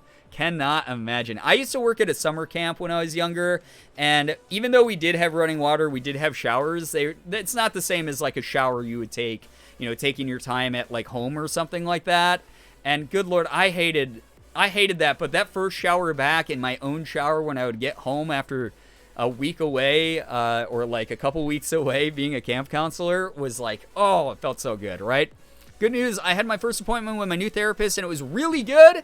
I'm getting a neuropsych evaluation in a few months, which will hopefully give me some answers, because my doctor said I may be neurodivergent. Sorry if I'm repeating myself. I feel like I've said this before. McManiac, I think you might have mentioned it before, but it's all good. Honestly, that's wonderful to hear about. Even if it's something that you have shared before in the chat, the fact that you're happy about it, it's something that brings you fulfillment or hope or anything like that, we're really happy to hear about that stuff. Seriously. Super proud of you. Just got back from my weekend trip with my friends, and it truly did make me reevaluate my priorities in a good way, and emphasize just how much these individuals mean to me, and fuel the fire in me to reapply to master's programs that we're not getting in a couple years ago. Kai Morant, let's fucking go!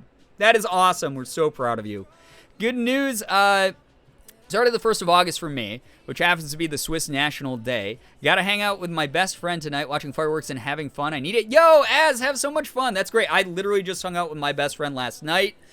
He opened up his fire pit for the first time in the season. So we had a nice rip-roaring fire in the fire pit in the backyard. Him and I sat around, drank a couple Trulies. We just reminisced about, like, old video game series that we wish would come back. We were under the stars. Neither of us got bit by too many mosquitoes, so that was good. It was just, like, so chill. It was the perfect night. We heard, like, you know, the chirping of, like, crickets and, like, cicadas in the background a little bit. It was just like, it felt like a scene in a movie where just, like, me and, like, my best friend, like, catching up. It was so good. So good. I loved it. It was so fun. Good news, I talked to one of my older cousins today, and she was mad about the homophobia she saw in the news with certain viruses spreading. Yeah, it has not been great to see that again. It reminds me of, like, the 80s. I think I'm helping get rid of the homophobia, transphobia in my family, one person at a time. The more you spread that, the better. That is amazing to hear you're making that kind of difference, Phoenix. That is fantastic. Good news, I've been playing a lot of Lego Jurassic World lately. And just tonight found out I could make a custom Lego character. I made me. Now I know what I'd look like. Lego 5. That's great. I love that. Very good. Sometimes it's the simple things, right? Love that a lot. Good news, I experimented with an eyeshadow look. Most times I just do one color on my lids. I turned out pretty cool. Nice! Very good. Very, very good. I've been enjoying a lot of the experimental makeup Morgan's been doing on me lately. Summer nights around the fire makes you feel like you're in another world. Yeah, it's something about it just, like, hits. It just has got that vibe. It brings me back to, like, I mean, him and I used to sit around bonfires with our friends when we were like 16, 17 years old, talking about the same shit, geeky stuff like Magic the Gathering and video games and whatever. So it really brought me back to that sort of feel. Oh my god, so good though. It was really good because, like, again, we didn't like get like crazy like with the drinks. Like, we each only like sipped on like a couple Trulies and just like reminisced, and it was awesome. It was like the best night I've had in a really long time. So it was great. Lighthearted, kind of silly good news. My boss let me take home a restaurant-sized box of brownie mix recently. Nice. I had to math to figure out proportions, but I've been making so many brownies, I bet. That's amazing. Have you ever done Morgan's makeup? I fear. I don't know if I ever... She wanted to do that years ago as a YouTube video on her channel. I feel like I would fuck it up a lot because I barely remember the order you're supposed to put makeup down. And I barely know what makeup looks like. If it doesn't have the label, I won't know what it is. I miss bonfires. Yeah, bonfires fucking slap. I mean, I grew up in a small town, so, you know, Dan and I, like, bonfire parties and stuff like that were kind of the only things we had to go to, especially during, like, the summer. All right, everyone, to Kansas City, we're having a community bonfire. That'd be dope. Sitting around, like, cooking marshmallows, talking about, like, whatever, shooting the shit, while, like, music on, like, someone's, like, Bluetooth speakers blasting in the background. That'd be dope as hell. This stream is not sponsored by Truly, but it could be. Truly, you there? We've been getting a lot of sponsors recently. I just had another one email me that I might work with from a Korean brand of ergonomic. I won't go into what they do yet until I land the sponsorship, but I might have another sponsorship coming up, which is like pretty good because this is what a lot of like creators call like the slow season. Not as many sponsors are reaching out. People are going back to school. A lot of people are like making transitions by moving or getting new jobs or whatever. So this is like the slow, like historical season. Not that that matters much because the people who show up, show up. And I appreciate that they're here regardless. But it is kind of like a nice thing to be like, oh, it's the slow season, but I'm getting sponsorship still. Kind of freaking dope. It's neat that companies want to work with me, have me put my face on the product and go buy this thing, or check it out at the very least. Maybe it will help you. Maybe it will be something you're interested in. But if you don't, that's cool too, because, you know, it is what it is. Yo, what's up, Celtic Dreamer? Welcome to the stream. I hope one day you're able to try. It seems a lot more intimidating than it really is sometimes. Wait, was that to someone else or was that to me? Was I talking about something else? My brain. Oh, to try doing the music, the makeup on Morgan? Yeah. It's a slow season for everyone else. Brian is built different. I'm doing my best, Poisonous. We're seeing what happens, you know. This is the time of year I usually watch the stars laying on your back with music in the background and some snacks is really fun. Yeah, that's the other thing, too. Like, a lot of streamers, especially new to full-time content creators on streaming and YouTube side are especially loud every single year about like, oh my god, my numbers are falling so fast. I won't be able to sustain this. I can't do this as a full-time job. And they get really, really worried. And I think that they don't realize that a lot of this shit's outside of their control. It's the fucking summer right now. And it's the end of summer. Like again, people are starting to go back to school and stuff. People don't want to be inside watching a stream a lot of the times. They want to, like, go out and look at the stars or, like, you know, go have a picnic in a park or some shit, you know? So, yeah. Bedtime. Yo, Az, take care. Thank you so much for hanging out. July just flew by. Yeah, seriously, though. July, like, what? Where the hell did this month go? Like, what the fuck happened? I know that I was gone for several days because of my trip, but, like, outside of that, like, it just feels like it was, like, like, done. Speed run to the last day of the month. Absolutely wild. Park picnic stream when? Oh my god. That would actually be really fun to do like a picnic stream with chat. That would actually be super cute. Be like, everyone get your picnic food, and then you can either go out to a park and use like your hotspot or your mobile data and eat picnic food with us, or you can just get picnic food and eat it at your like desk or like in your living room or whatever and watch the stream. Well, I'm at an actual park eating picnic food. That'd be kind of dope. That'd be, like, actually very, very cute. Should Brian do Morgan's makeup? Oh, my God. I'm going to vote here. Guys, make sure you're using your democratic choice of voting here. Make a difference in the world. Today. You know? Where did the month go? I have no idea, Phoenix. Like, it disappeared like that. I feel like it was the beginning of July a few days ago. It felt like July dragged for me, but I had a bad fall and have been healing for the past 2 weeks, so that might be it for me. Yeah, I mean, obviously it's all about perspective and what you've got going on in your own life, so, like, yeah. If it dragged for you, then it dragged for you, and there's no challenging that. But for me, good Lord, it was like the ADHD of months where, like, I looked away for 1 second, and then all of a sudden it was the end of the month for me. And I was like, how did that happen? I was supposed to do, like, 10 YouTube videos. Like, I literally have a spreadsheet on Google Docs of all the YouTube videos I plan on doing this month. Didn't get around to recording them. And again, part of that goes back to what I was talking about before. Like, I'm going through therapy right now without getting into it too deep. I'm going through some pretty deep-rooted, heavy, intense stuff in my therapy. It's changing how I'm looking at certain eras of my life. It's changing how I'm approaching my future. It's changing how I'm trying to handle my present. And a lot of it is, you know, something that I think at the end of it will make me stronger. It will make me feel more confident. It will make me feel more self-assured and fulfilled as a human being and have a better understanding of who I am. But I really, really wanted to get back to YouTube this month, and it was very hard to do that while juggling sort of the emotional/mental crisis that I was going through for a majority of this month. So if I've seemed a little bit more tired, which I've been pretty upfront about, or I've been skipping streams and things like that recently, it's seriously like something that has affected like my schedule. So fingers crossed. I mean, I can't go back and change it, but maybe August. We're hoping August goes well enough for me to be able to like deep dive back into YouTube, because I miss being known more as a YouTuber. I miss making that kind of content that's like really creative and goofy and stuff like that. Like, very fun to stream. I love fucking streaming here on Twitch. It's something that's always going to be a huge part of what I do as far as like my internet presence. But like YouTube videos, like I have this deep love. So not one nope on the poll. Holy shit. Wow. Okay. We'll see what happens.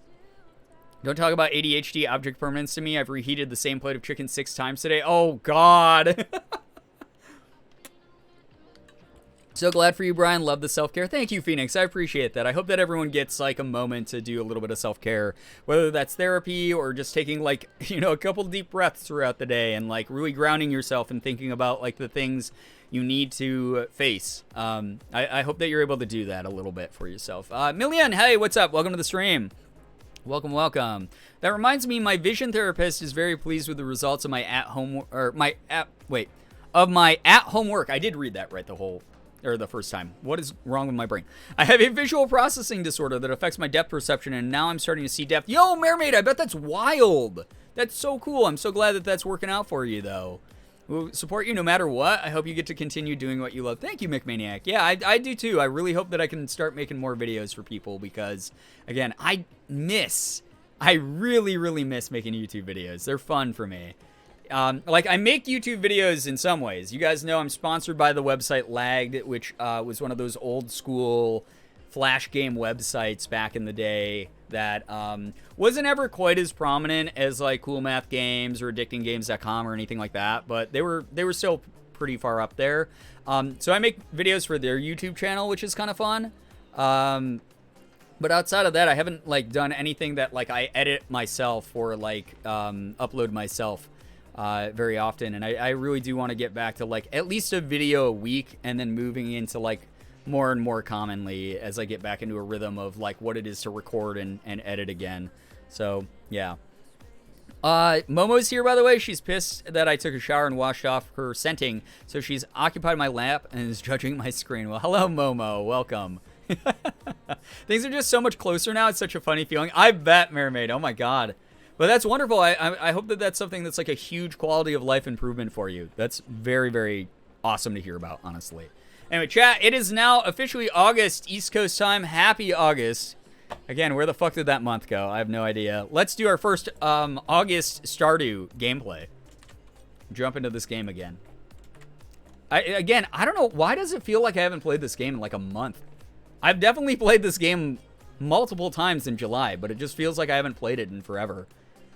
I'm so addicted with to Stardew again that it's like if I go a couple days, it's like, oh my god, I didn't get my Stardew fix, man.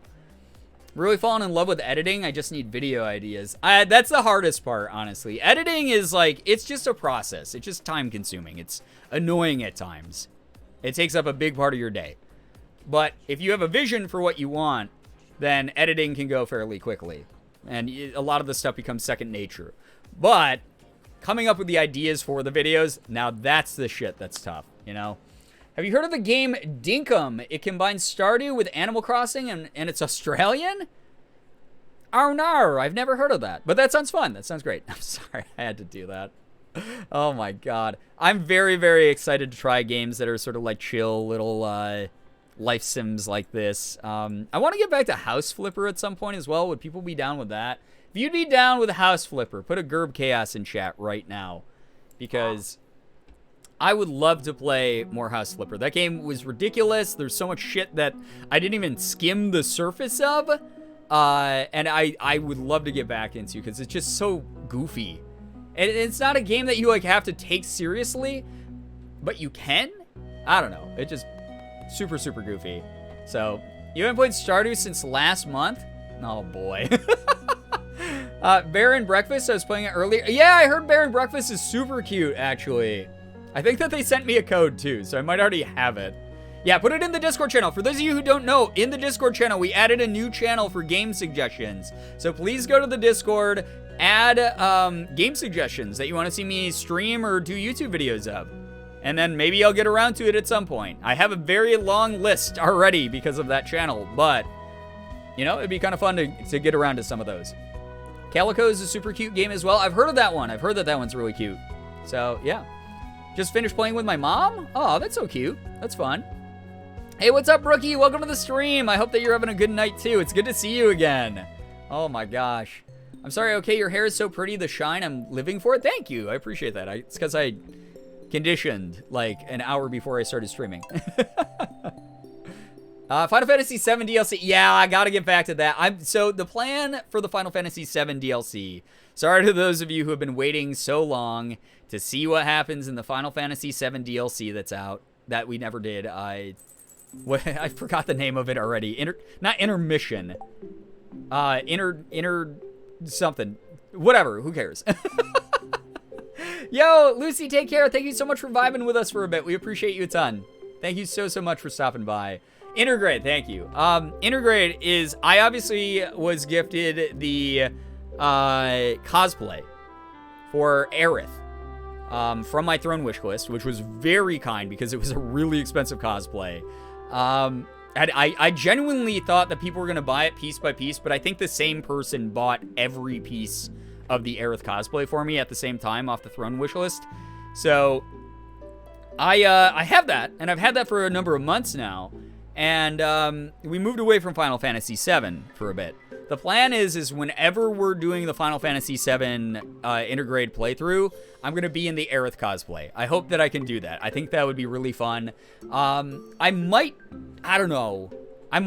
like have Paradise or Stranger of Paradise, the current Final Fantasy game that we're playing, Final Fantasy Origin, take a back seat to Final Fantasy VII Intergrade because I didn't realize how much grinding Stranger of Paradise was going to take even on easy mode. But it really is going to take a lot of that. And I don't want like people to have to just watch me do like a grind fest of the same mission like 7 times in a row during stream. So I might end up doing Final Fantasy VII Intergrade and using that for Final Fantasy Fridays, or Friday Fantasy. We might do something like that. Or wait, what was I calling it? I was calling it like Final Fan Friday. No. Yeah, no, it was like Friday Fantasy or something. I don't even fucking remember. Who cares? But it's just not. It's like one of those games where you can grind enough in Stranger of Paradise that you get strong enough to beat the next like 3 story levels, and then you got to grind again, and it's like it's like pretty rough to do that as a viewer side experience. I don't personally like watching people do that much unless it's like an open world game or like an MMO. Good to see you again, too. I really enjoyed watching episode 6 of Paper Girls. It was so fun. Oh my god, I teared up so much. I did not think that episode was going to emotionally gut punch me that hard.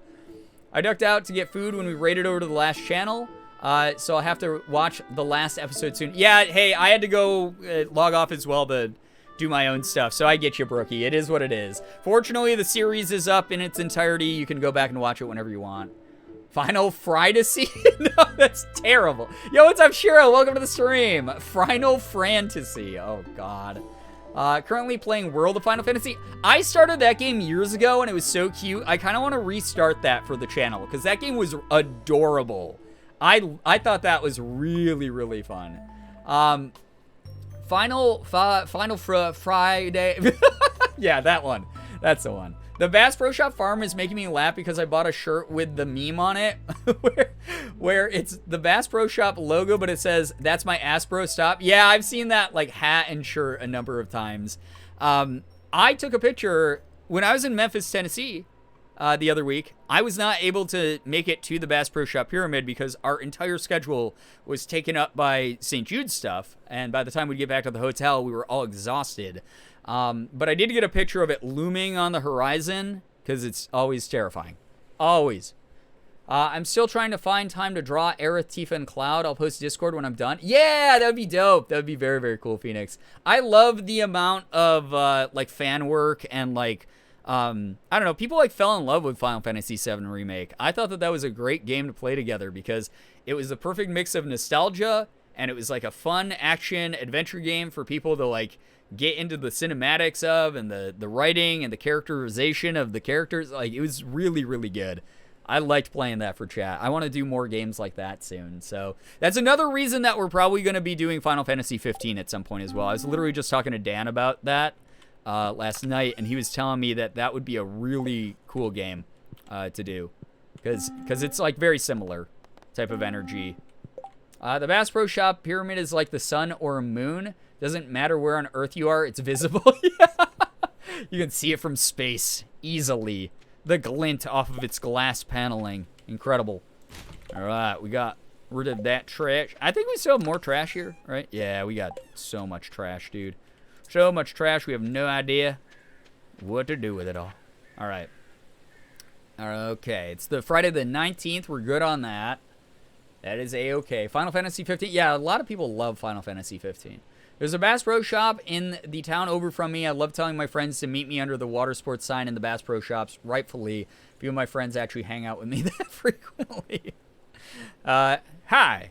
Thanks for your help with the fish. Nature is usually good at keeping things balanced, but sometimes artificial factors can cause... Hey, guys. Use the factor command to check out the current month's sponsor. Sponsoring us for the next week. This month's sponsor goes all the way until August 8th, where you can get $120 off your first 5 boxes ordering from Factor. It's basically like ordering high-end meal prep food to your house. It comes chef-prepared. It's never frozen. It comes with these really interesting cooling packs. They're gigantic portions, really delicious, and it's cheaper than eating out every single day. So go ahead and check out Factor. All right, there's my sellout for the night. Thank you to whoever signed up earlier, by the way. That helps out like a ridiculous fuck ton. I like a metric fuck ton. Like, thank you so much for doing that. That's really nice of you. I'm enamored with how natural this product placement is. Artificial Factor sponsor can cause an imbalance. I've enclosed a blueprint from a science magazine that you might find interesting. Yeah, new crafting recipe, farm computer. Wow, the article looks really cool, Demetrius. Just farm computer? Wait, what? Huh? I'd like to buy a pumpkin from you. My daughter and I want to carve a jack-o'-lantern for the upcoming Spirits Eve festival. All right, Caroline. Coraline. She's a doll, she's a peach, she's a pal of mine. I heard science. You sure did. This infectious disease podcast I've been listening to has actually infested my brain. Last night I heard a super interesting anecdote during an episode on the plague, and I literally FaceTimed anyone who would answer to tell the story over and over again. I love that for you. The farm computer only has access to farmersonly.com. Oh, it's perfect then. You mean the best computer ever created? You'll never have to go on social media. So already, that's removing toxic elements of your life, right? So that's kind of good. All right. We got eggplant. Some good old eggplant. that the only crop I have right now? Oh my god, I fucking suck. I'm the worst farmer. I'm not a very good K-cone, a clap. Oh wait, we have a corm. That's good. But I am, you know, I am pretty good at fishing. I'm a pretty decent fisherman. Fisherwoman. I do my best to be. I wish to build a computer specifically for farming. I mean, Farmers Only is the farmer's dating site, though. So it wouldn't just be for farming. It would be to hook up with people who just do farming. Which is great, you know? If you're into that, that's wonderful that we have the technology to accommodate for that marginalized group of people. I'm going to get canceled this stream, specifically by farmers. All right, put this in there. That reminds me, I watched an episode of a show about how LSD got villainized by the U.S. government in the 60s, and that there's actually research that shows LSD can help with alcoholism. It's so interesting. Yeah, I mean, there's a lot of things that were demonized by the government that probably have some benefits to them. Literally, the whole reason this community ever got around to making the joke that I'm a weed streamer is because we were talking about, like, the positive benefits of weed one stream. And then it just spiraled into whatever the fuck this is. That, and I made a lot of, like, jokes that, like, Oddish is called the weed Pokemon in the official, like, Pokedex entry. So it became that. Yeah, and then I drew Girbeagly, which is, not, I don't know why chat's related that to weed, because, again, that's just a Canadian pride emote. So, yeah. The positive benefits of Canada on the world economy, specifically. True. So true. All right, we're going to put our torches in there. Very good. Sell that crap. All right, we got to go to Gunther. Got to give Kitty water and pet Kitty. Hi, Sig. Little guy. That model of the cat needs to be like 3 times larger to actually be a correct portrayal of Sig. Because he's such a big boy. Can't imagine why, other than that weed is legal in Canada. That might be it, Poisonous. Yeah, that might be it, is cannabis. That might be it. Yeah, right there. There's the link. Is weed is legal in Canada. So therefore, people think the gerb leaf, which is clearly a maple leaf, with sunglasses and little feet, looking real cool with his sunglasses and smoking what's clearly a cigarette. Clearly a cigarette. Very, very Canadian of Girbeagly. He's doing great. But you got, I mean, what is it? You know, perception is everything type of thing. Where if Chad is that weed obsessed, weed's on your mind all the time. You can't stop thinking about the wacky tobacco here in this community, apparently. I mean, maybe you guys are the weed streamers. Maybe that's what it is. That is why, I think that's why that got, it became the weed emote in this chat, which is so silly. Again, if I was talking about like maple syrup, sure, you use that emote all you want, but you know, this is a family friendly stream. All right, so fucking knock it off, okay? Wacky tobacco, Brian, please. Is that not what it's called still? I think I told the story. Yeah, I did tell the story. I'll tell it again just because it actually makes me laugh as well. But last time I was hanging out with Mika and Ethan, I was making a lot of weed jokes, chat. I was making weed jokes because we were in Toronto, and where weed is legal because it's Canada. And we were passing by like weed stores, and it was like, oh, it's a pot store, and I called it pot, and then Mika made fun of me and said that it was a boomer because I call weed pot. So it is what it is. Yeah, what the heckin' fuck, y'all? Yeah, what the fucking shitballs? Dick? Gerb old. I still haven't added a Gerb old emote, but I should probably make a Gerb old emote of me just as like an old, like, Ajumma granny. Like Korean granny. That'd actually be amazing. Maybe that will be it. Yeah, Gerb boomer. Yeah, that would be a good suffix as well for it. I'll never believe you've never done drugs, specifically because I know you lived in Jacksonville. I've shared on stream a million times. In college, I smoked weed all the time. Yeah, I smoked weed in college because it was what you do in college. You try that kind of shit. You know, I also used to smoke cigarettes, and I also used to drink beer, but I don't do either of those things anymore either. So, you know, the classic Ajumma look with the scarf, lipsticks, curly wig. Yeah, maybe a pair of, like, sharp framed sunglasses as well. I've done no such thing. Exactly. Yeah, Shira knows. Shira's never done it either. But yeah, no, I mean, college was the time. I lived in a frat house for the better part of like 2 years, or 2.5 years. I lived in a frat house. And, I mean, the things that went down there, maybe the U.S. government demonized some of those things that we were talking about. So, yeah. I have a drawing of a dog that I drew when I was really sober to prove it. I do love that picture. I would never believe, I should say. I know you've talked about it, but had you ever tried to deny it? Here's the thing. I know that you've just started coming back to these. Chat has, I know the joke has always been this is the mod stream and they have more power than I do in the stream.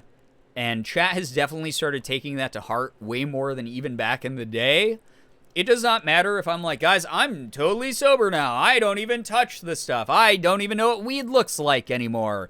Chat will drive this joke into the ground so hard that it burrows into the core of the earth, and then we have that like horrible fucking The Core movie that happened in the 2000s. Yeah, Weedgate. Yeah, I did make the promise if we ever hit 3,000 subs on the channel, I'll reveal if I smoke weed still. Which what a sub goal to have, right? Yo, what's up, Storm? Welcome to the stream. Hello. Welcome. It's a conspiracy, and we have to get to the bottom of it. Yeah, that's the drive. Yeah, you guys really want to hear about it. Let's get back up to, like, at least what we were at, like, a year and a half ago. Like, what? We were at, like, 1,700 subs, like, a year and a half ago. Let's get back to that. That's a good start, right? I can't. No, please don't. Please. That's not actually me asking. That's me taking on the toxic persona I only put on when I stream, okay? I can't imagine you living in a frat house, but my mind is tainted by how frats are in my state. Oh, no. It was a classic frat house where it was like partying and people experimenting with substances and people being loud and blasting music and hitting holes in the wall and breaking shit and doing keg stands. All that. Yeah, no. That was the type of frat house it was. I like that your idea of me is I wouldn't be able to handle that though. Yeah, step it up, chat. No. We're gonna hit 3K and he's just gonna lean into the mic with a mega close up and say no, and then end stream immediately. Or I'll be like, oh, you guys really want to know if I smoke weed, huh?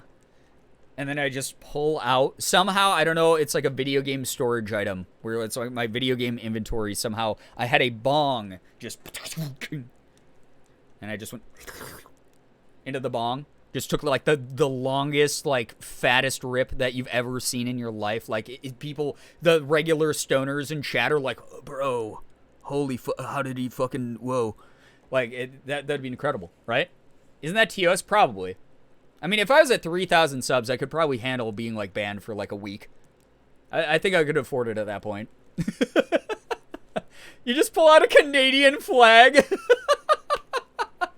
Absolutely incinerate your lungs. No, what happens is I take, like, a huge... I pull out an entire tub of water and a milk jug that's been cut in half, and I take a huge G-bong rip. Like, the biggest pull you've ever seen. Gigantic, humongous G-bong rip.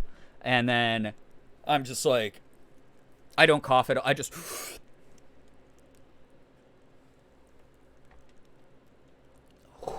blow it all out into the camera.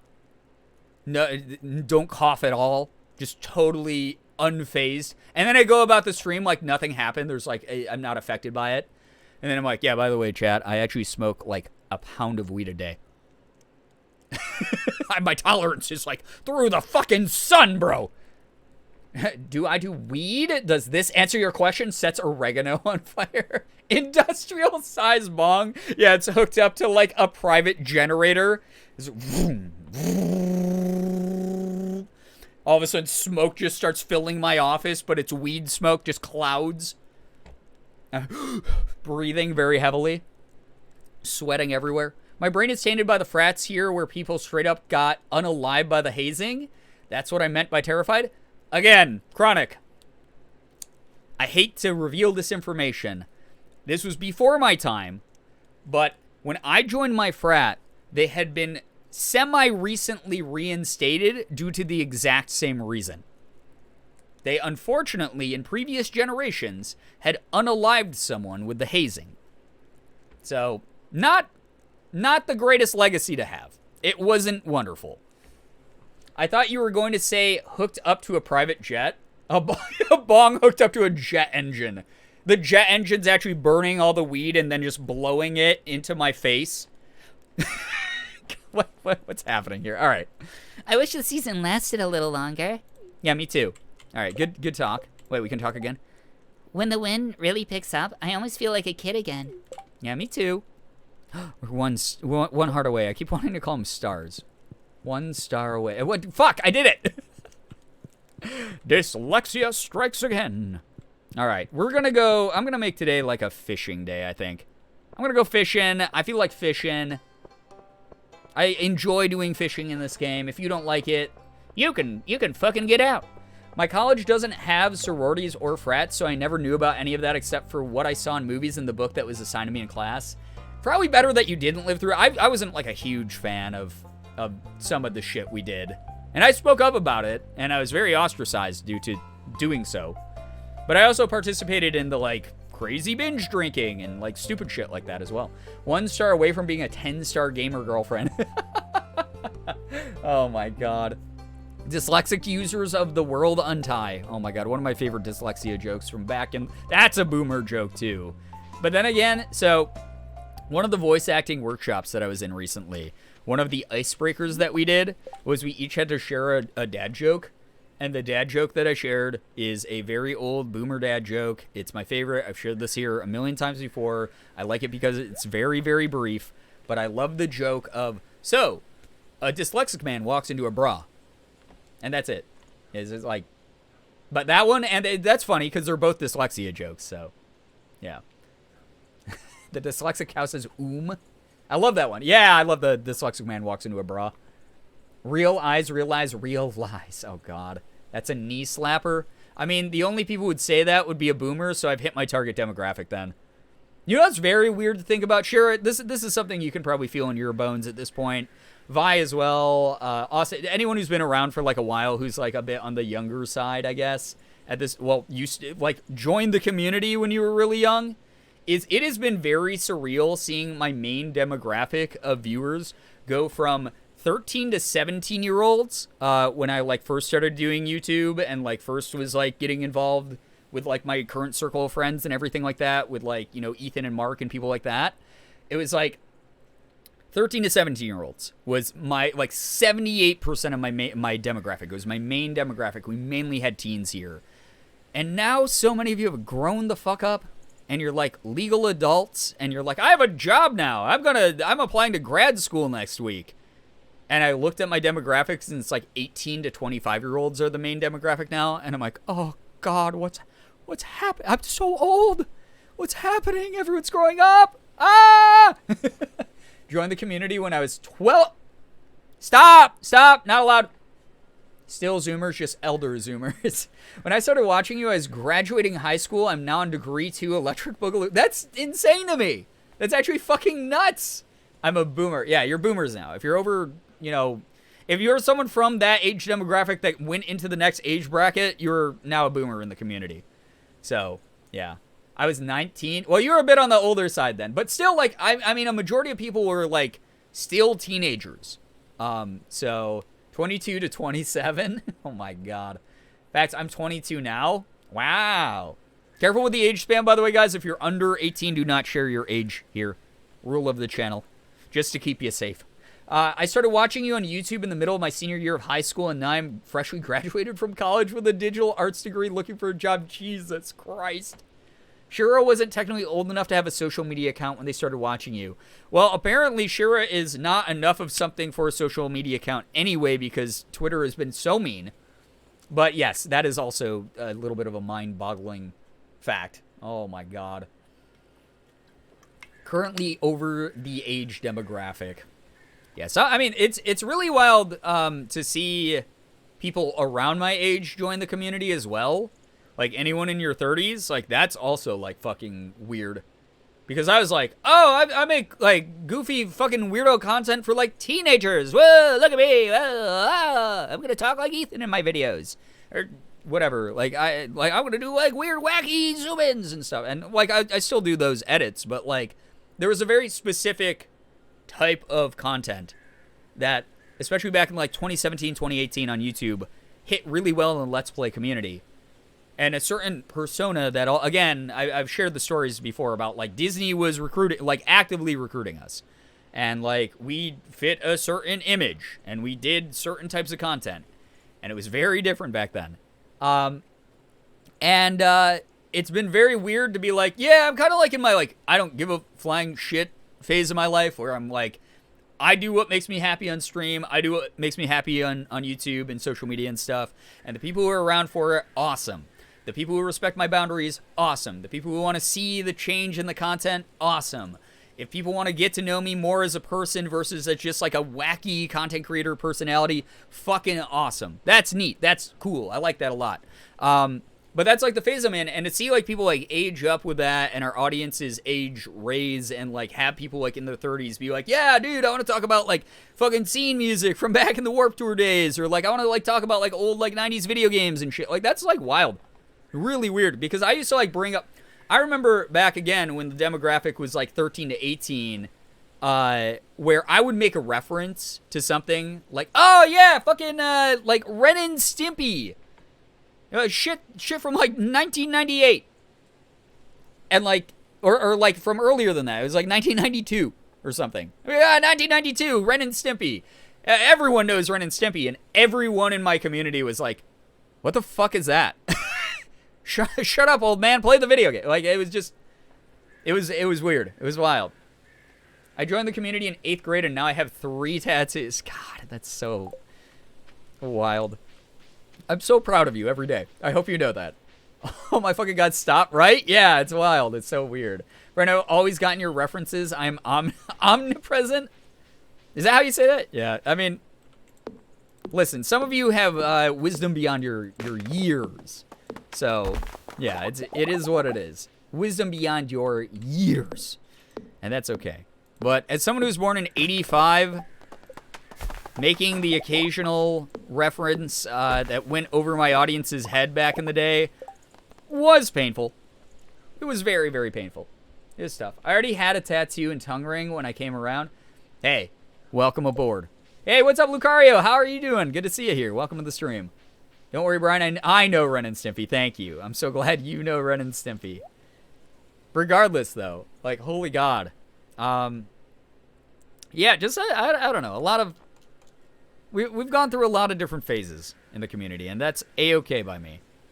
But it is very weird to be like, oh, some of you stuck around enough to, like, age up with the content. And, like, you obviously know that, like, Ethan's content is so different. Like, the way he presents himself on camera is so different. Him and I talk about that shit all the time. And it's, like, really cool that we've both been given the space to grow up and to change and to pursue things that make us a little bit more genuinely happy than just only doing trending shit. So, I'm an early 90s kid, so I get all of Brian's 90s boomer references. Good. I'm glad. I told you recently about Dr. Horrible being 14 years old and how it made me feel. Also, I told someone recently that the 1 to the 337 I'm elite line in Edamame was funny, and then subsequently had to explain elite speech. God, I added an alert to the community that is $13.37. And I got questioned when I added that, because I added that years ago. And yo, what's up, Hidden Light? Barely Sarah, hello. Welcome, welcome, welcome. When I added that, people were like, what the fuck does that, why did you pick $13.37? What the hell does that mean? And I had to go on a long ramble about what leet speech was. And that's all we had. It's all we had. It was, oh God. If you were a geek who was into memes, that's all we had. Holy shit, dude. Leet speech was everywhere. Icon has cheeseburger speech took after. It was awful. Y'all remember when 360 no-scopes were the height of humor? You're right, yeah. Oh, man. And then they made satire 360 no-scope videos where it had like 50 different like hit markers on the screen and it was flashing. There was like the Snoop Dogg like weed like fucking references all over the video. Oh, my God. Yeah, YouTube poops. Oh, my God. Bring me back. YouTube poops are still running strong, honestly. There's a lot of YouTube poops that are made every single day on YouTube. I literally just made 360 no-scope jokes in Valorant today. Oh my God. I Oh, God, Valorant. Valorant. I just updated Valorant for the first time in months. Just updated it for the first time in like 4 months. It has been like 4 months since I played it. And first of all, I cannot get, so I was one of those assholes when Valorant was announced. I was like, holy shit, a Riot product that's a first-person shooter that's like CSGO with Overwatch abilities. I have to fucking play this. This is like all my shit all in one game. I was that asshole. I signed up with like 4 different alt emails to ensure that I got into the beta. So I have 4 Valorant accounts. I cannot log into 2 of them. I'm currently on an account with the name Girbeagly because I cannot, I think someone stole the Girbeagly account, or I'm locked out of it, or it was hacked, or something weird happened like that. How's Fall Year 1 going? It's going pretty well, Arc Stormfist. Hello, hi. But yeah, Jeebus Christ. Like, Jeebus Christ. I logged onto an account today that has the beta tester badge on it that I clearly didn't use a lot, that my Girbeagly account has. It's a level 4, Austin. So I don't know what I'm doing. I've never even played against Neon. I don't know. I've never had a Neon in my matches. So, and I signed up for a fucking Valorant tournament. So I'm gonna be in a Valorant tournament soon. So yeah, it's just, it's gonna be very interesting to see how that goes. I loaded up a couple death matches today, and every single time I load up Valorant, I'm like, I don't actually know what sensitivity I should have this on. I'm currently playing on, what is this mouse? Now I gotta look. Now, this is ADHD brain. Now I gotta look. I'm using my Zowie FK2. Check out Zowie by BenQ USA for excellent products. If you are into esports, shooter games specifically, they got keyboards like the Celeritis 2 that I'm currently using. They have mice like the mouse that I'm using, the FK2, one of the best mice that I've ever used. If you don't care for a lot of lights and crazy things and you just want streamlined stuff, use this equipment. Anyway, thank you to Zowie for sending me like my monitor, my entire setup, really. My mouse, keyboard, and my monitor. Holy shit. Anyway, I was about to say, don't you have a tournament? Yeah, so I just swapped over to like 1.2 sensitivity, and my mouse is, what DPI do I have this at? I have this mouse at, I think like 400.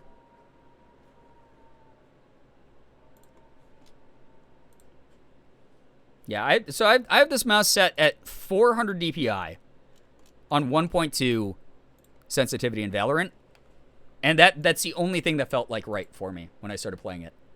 Because the only FPS game that I played besides Overwatch 2 with Jordan recently was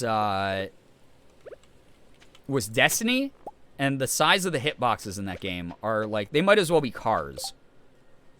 Literally the inverse of what Valorant is when it comes to hitboxes. So I'm gonna need to practice. But I loaded up some deathmatch. Why did I put this behind the scarecrow? I'm not gonna remember that that's there. That's gonna die for sure. Valorant is gonna be a tough grind to get back into, and I have roughly a week to get better at it again.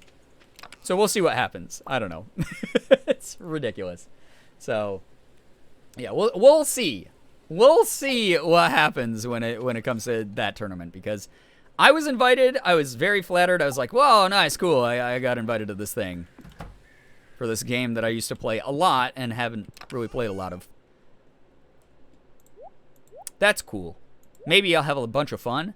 And I was watching some friends play it earlier today, and I was like, I don't fucking know who half these characters are. I'm gonna get absolutely destroyed. I have no idea what I'm doing. Like, I can aim still. That's fine. Like, pretty decent at aiming. But outside of that, like, holy shit. I'm gonna get dunked on. Wait! Oh, shit! I just realized we have to turn into the anchor to Gunther. Hopefully we can make it in time. My grandma used to judge me for texting, like, how are you today? And now that's the only way she texts. Shorthand? Yeah, elite speak. Shorthand was, like, a thing. I'm alert since I'm playing some Assassin's Creed. Enjoy, Kai, the YouTube fan. Enjoy. So, yeah. Destiny is in its own field of FPS, yeah. Plus, it has literally the worst PvP modes ever created in any video game. Like, true, like, genuinely, I would rather go back to grinding Overwatch 1 than playing Crucible and Destiny 2. Crucible and Destiny 2 is god fucking awful. It is, I don't know, like, I know that they're doing their best, but, like, having the same weapons work for PvP and PvE, it's not it. It's not the fucking call, man. They have to, like, do, like, weapon bans or something, like, cycle out stuff. Because it's just weird. It's just not well balanced. So, it is what it is, though. I only play it when I have to for a quest line. Anyway, we have an anchor. Enjoy this, Gunther. Do you like anchor? This is a cool anchor for you. Give me my reward. Skeleton. Oh my god, that's so dope. Okay, where are we putting this? I guess it is a decoration. Maybe we'll get some fishing done at the farm since we're on the beach. Trying to get better at Valorant so I can play with my roommate. Yo, that's fun. Honestly, the thing that I would recommend doing to get used to the game, you're not going to get used to holding angles or anything like that, but you'll just get the basics of, like, movement, how much noise you make, and, like, being able to aim on certain maps and, like, get used to the layout of the maps. Is just play the deathmatch mode. It doesn't matter. It doesn't matter if you go, like, 2 and, like, 24 in it.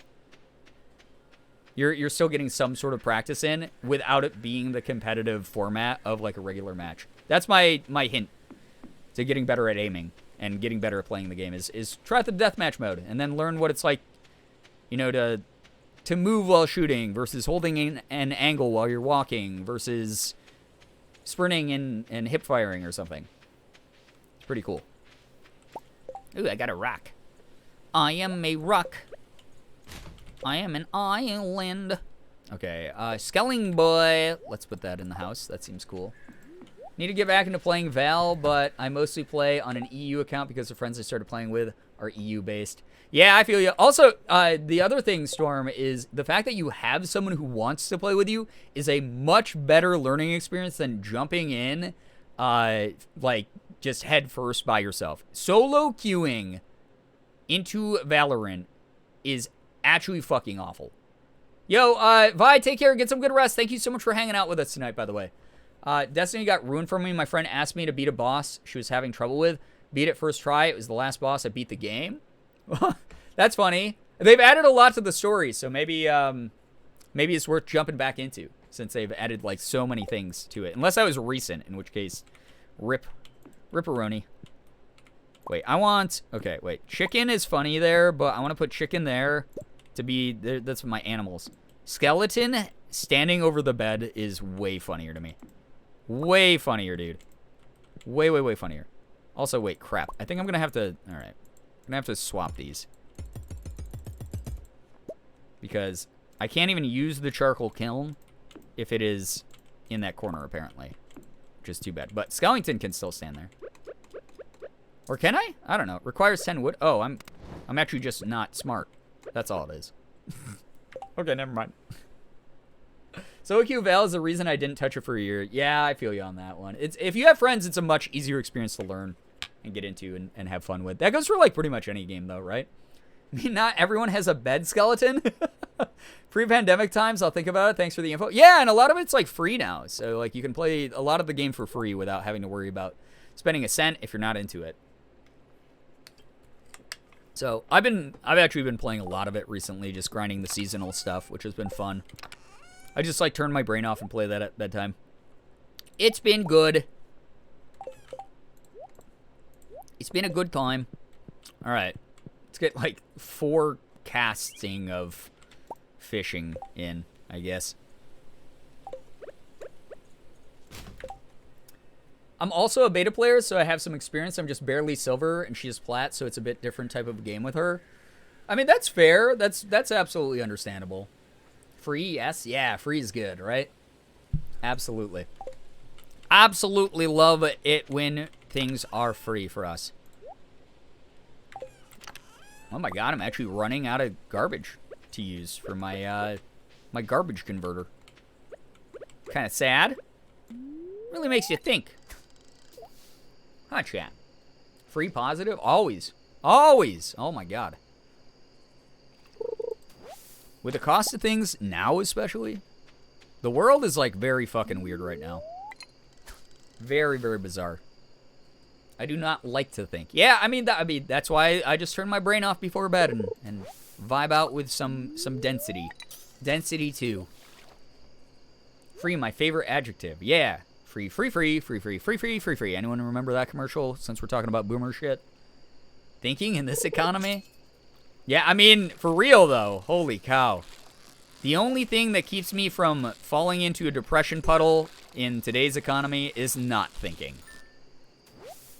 It is actually unbearably insane how strange the world has gotten. Like money-wise and everything like that in recent years. Plain old spoon, probably 10 years old, not very interesting. Okay.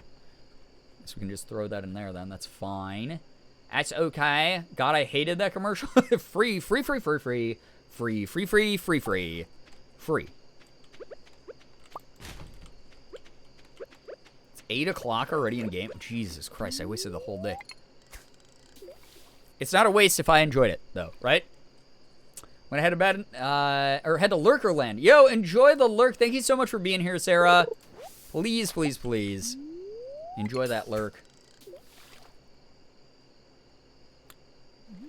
FreeCreditReport.com. FreeCreditReport.com. Should have seen it coming at me like an atom bomb. For boomer commercials, do you remember the Geico commercial with the talking pothole? Of course. I also moshed for the first time today. Whoa, super intense but fun. Nice. I'm so glad that you had fun. That's awesome, Sydney May. Very good. Medcheck. Thank you for the Medcheck Silver. After mentioning Abzu in the last Stray stream, I got it on my Switch and I've been mindlessly playing it the last few days. Did not realize how much joy it would bring me to be a little guy swimming around in the ocean and looking at all the creatures. I love that. Free, that spells free. Creditreport.com, baby. Oh my God. Unlocking all of the jingles that a brain could possibly hold, right? Okay, coral. I don't think I need that for the community center. Actually, I should check. Now I'm paranoid. Yeah, okay, we're good. Boink, boink. Albacore. Blackberries. Good stuff. Blackberries! Oh my God, those old phones. Can't believe we're selling those. Okay. What was I doing in here? Oh. Why did I come inside? Jesus Christ.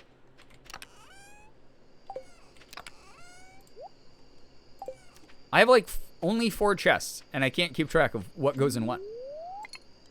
That's it, and that's on ADHD, baby. Commercial jingles, Humira side effects portion of the commercial.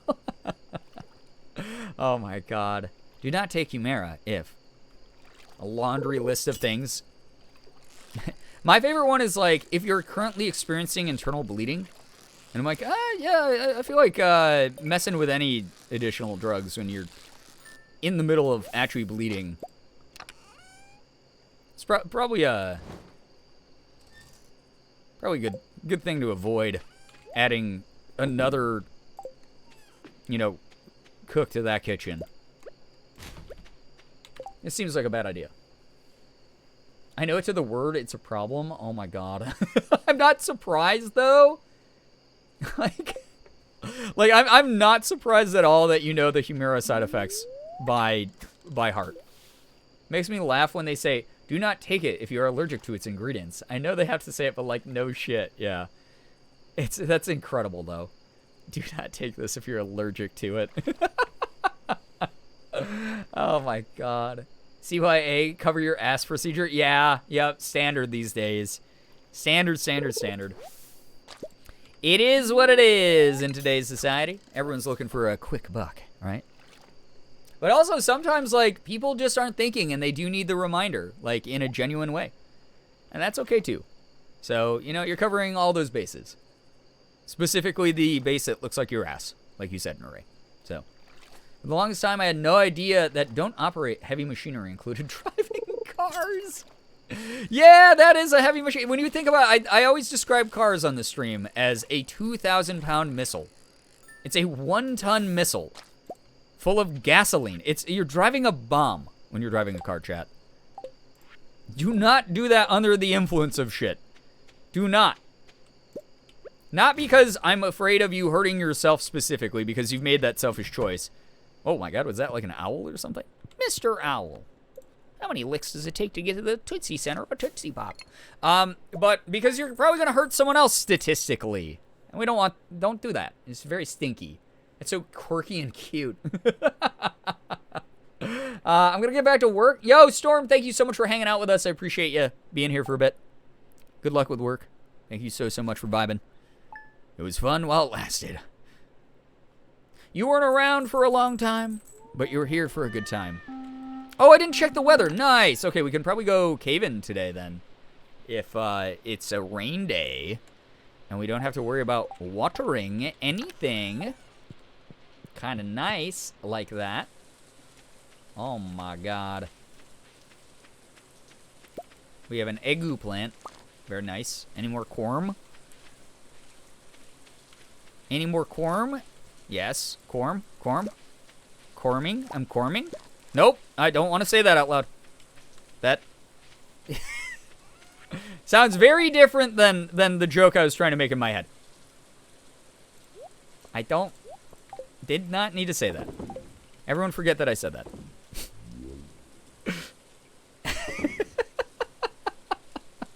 You're what? What was that? Nothing happened. Very silly thing to say. Jesus fucking. Suddenly can't hear. Me either. What the fuck was that? Alright, kitty, get out of the way. It's like real life. Sig is right in the way. Jesus fucking Christ. Alright. Oh yeah, Gold Star Corms are going in there. Literally just clicked on the stream. Listen! I have ADHD, okay? Everyone point and laugh. I mean, you're the ones who have to live with the cursed knowledge of what the innuendo of that was. So really, if anything, I should point and laugh at you. Ha ha ha ha! Chat. It's not even how I laugh. I don't know why I laugh that way. It's not my real laugh at all. You're doing what? Nothing. I'm farming on Stardew, obviously. My brother and his friends in high school wanted to see how many it took to get to the center of a Tootsie Pop. It took 463 licks. That's way too much. I'm with Mr. Owl, where you just go 1, a 2, a 3, a 3. Like that. Glad I missed that. Missed what? Didn't actually hear that, but reading the captions, I'm concerned.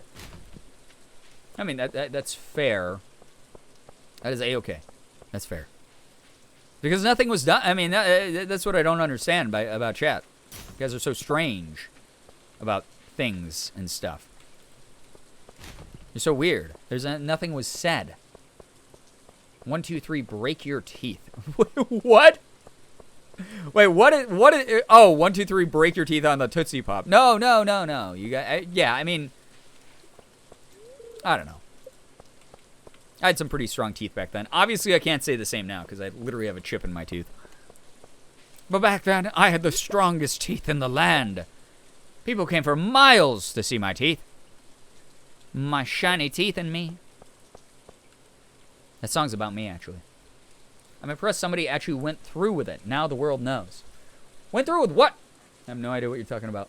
You sure it was nothing? Yeah, of course I am. This is my stream. I know everything that goes on here. Of course I'm sure, chat. You silly bills. Shilly billsies. Bunk bunk.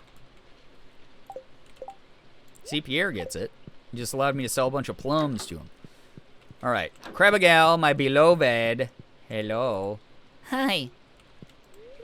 Your hair looks cool today. Did you do something different? I'm wearing a fedora, milady.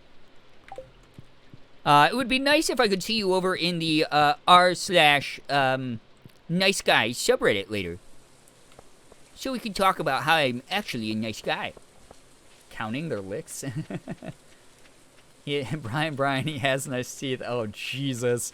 That meme. Holy fuck. The Tootsie Pop thing? Sorry, I didn't realize how late it's on. Oh, no, all good. I mean, stream chat's on a delay, so it is what it is. Stop this. I vaguely remember. I can't be stopped. Vaguely remember there being a thing you could stick your pop into that counted the licks. Why did we waste time and research? I mean, I know the reason it's capitalism. It's because it was something that could be sold easily as a gimmick to people. But Jesus God, Christmas Christ. Like, good Lord. One sucks lollipops? I mean, if you want to keep the conversation going, yeah, absolutely. It's in the Discord. Interesting. That's something I don't remember would be put into the Discord. Very strange. All right. I guess I could do some cave fishing. No, I'm not going to do cave fishing. I have to progress. I have to progress the dungeon. Now, oh ho ho, mushroom. Mushroom, mushroom. Be a shame if they were sold for $3 on Etsy. It would be a shame if my teeth were sold for $3 on Etsy. Oh my God, I forgot that down here, the music is oops, all bangers, dude. This sounds so good. Sounds so good. All right, we're getting some iron as well. Very good stuff. Omni Geode. Oh my God. The Omega Geode. The Sigma Geode. The Alpha Geode. Oh, why was that so loud? Wood mallet? I think we had one. Yeah, that's not as good. Not nearly as good.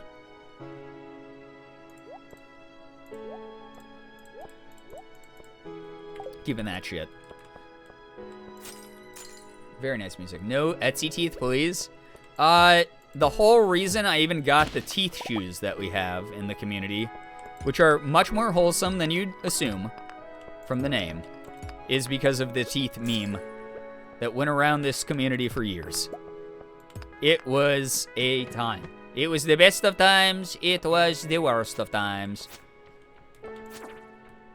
Hey, can you not, bro? Hey, I'm trying to hit the other thing. I like this peaceful music going on when I'm being attacked by the ghost of the dead. Really gets me into the moment. Brr. It's gone now, though. I love the teeth shoes. I mean, they're one of the cutest things. I would like some teeth, please. All right, no shoving. It's first come, first serve, chat. That'd be fucked up. That would be a different level of fucked up parasocial. Like, forget gamer girl bathwater. Just a streamer that sold their teeth to their chat. Now you can have a little piece of my smile in your own house.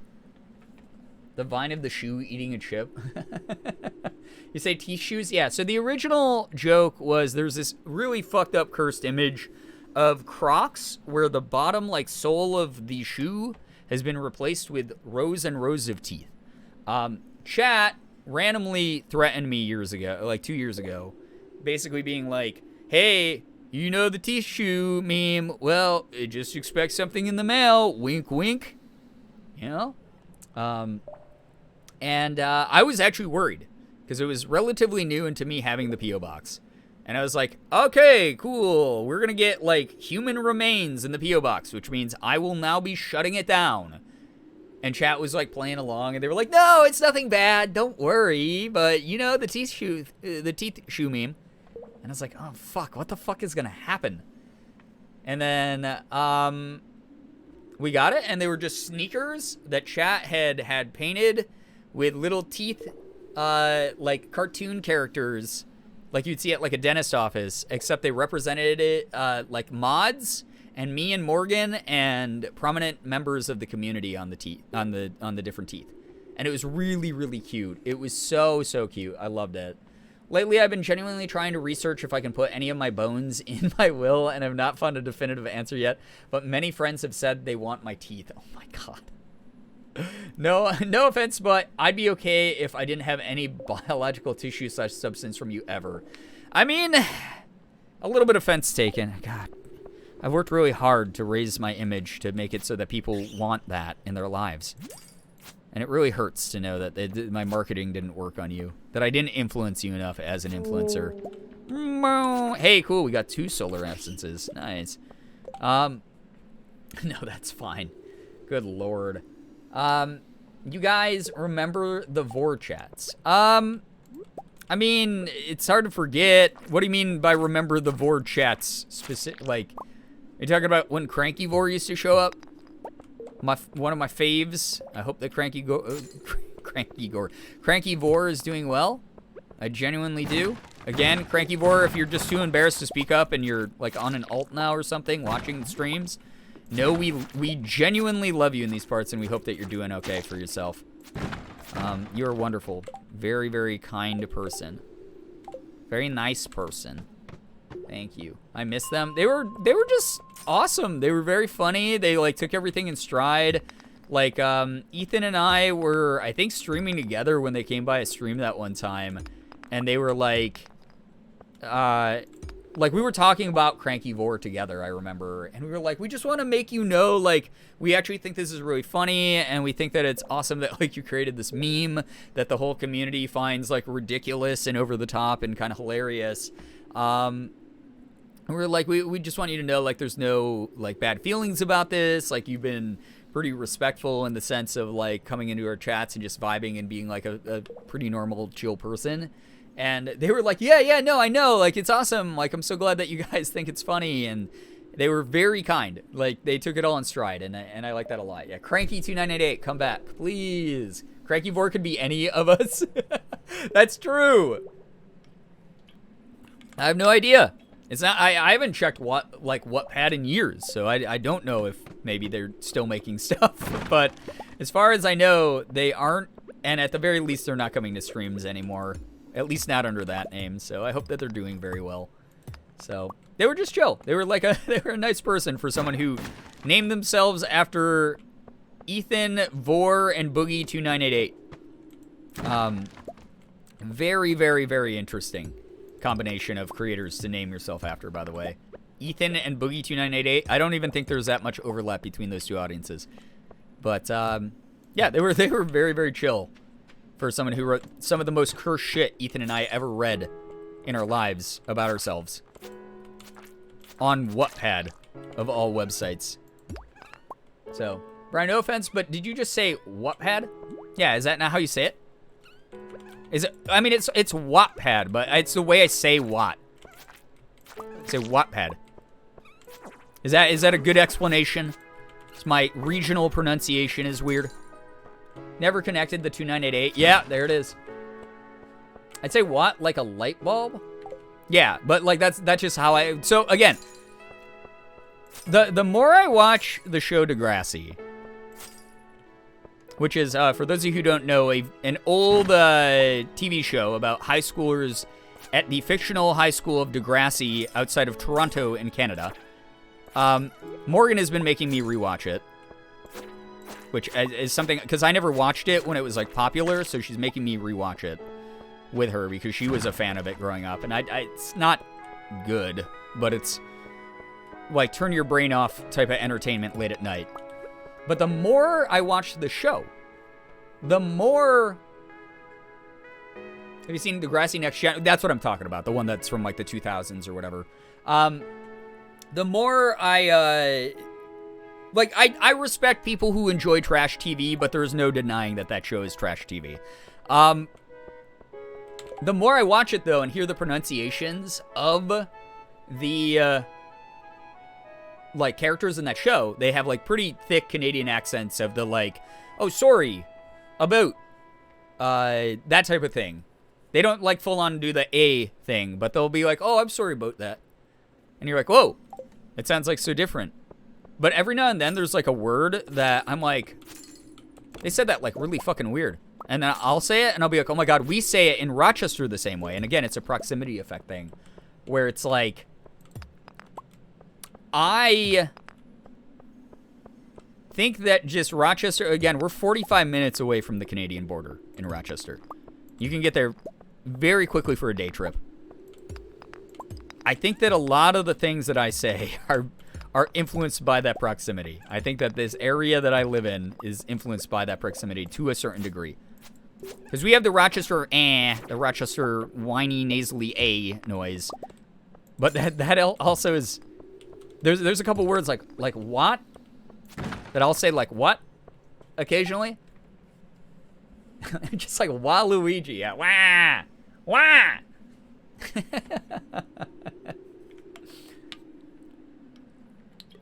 I just checked their account. The most recent one was in the August of 2020, which is more recent than I expected. Wait, did they make more in 2020? They made more fanfic in 2020? Stream gone wrong. Girbeagly and Crank Gameplays Vorfic one shot. Oh my god, Ethan and I have a new video. I don't think we read that one. I don't think that we had that one. Because I don't remember, when was Ethan's video? That was the last time him and I checked Wattpad for any new fanfic. And 2020 was the last time I saw Cranky Vor. So that has to be, yeah, the last time they were active. Wow, that's why. So that's back when they were still active in the community. Looks like it's unfinished, to be continued, but I don't think y'all read that. Oh my god. It was way before 2020, wasn't it? I think that it was 2019, 2018. Pandemic hit us all hard, huh? Yeah, it did. It did. Can't really find a Vor audience like you used to be able to back in the day. It's probably what Cranky Vor's thinking. Heavy bomb. Ooh. Oh, there's a boomer reference. You guys remember saying, that's the bomb.com. That was a very obnoxious millennial phrase that I'm glad kind of went away. It was painful to hear sometimes. 2019, maybe. The cereal one is so funny. The cereal one is fucking, that one is so funny. Vor numbers have been down recently. maybe for a sub goal. Because I forgot, what the fuck is the current sub goal? What's the sub goal?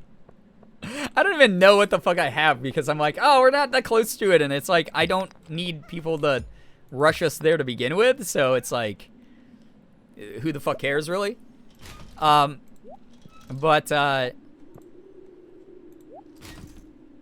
a React Andy stream.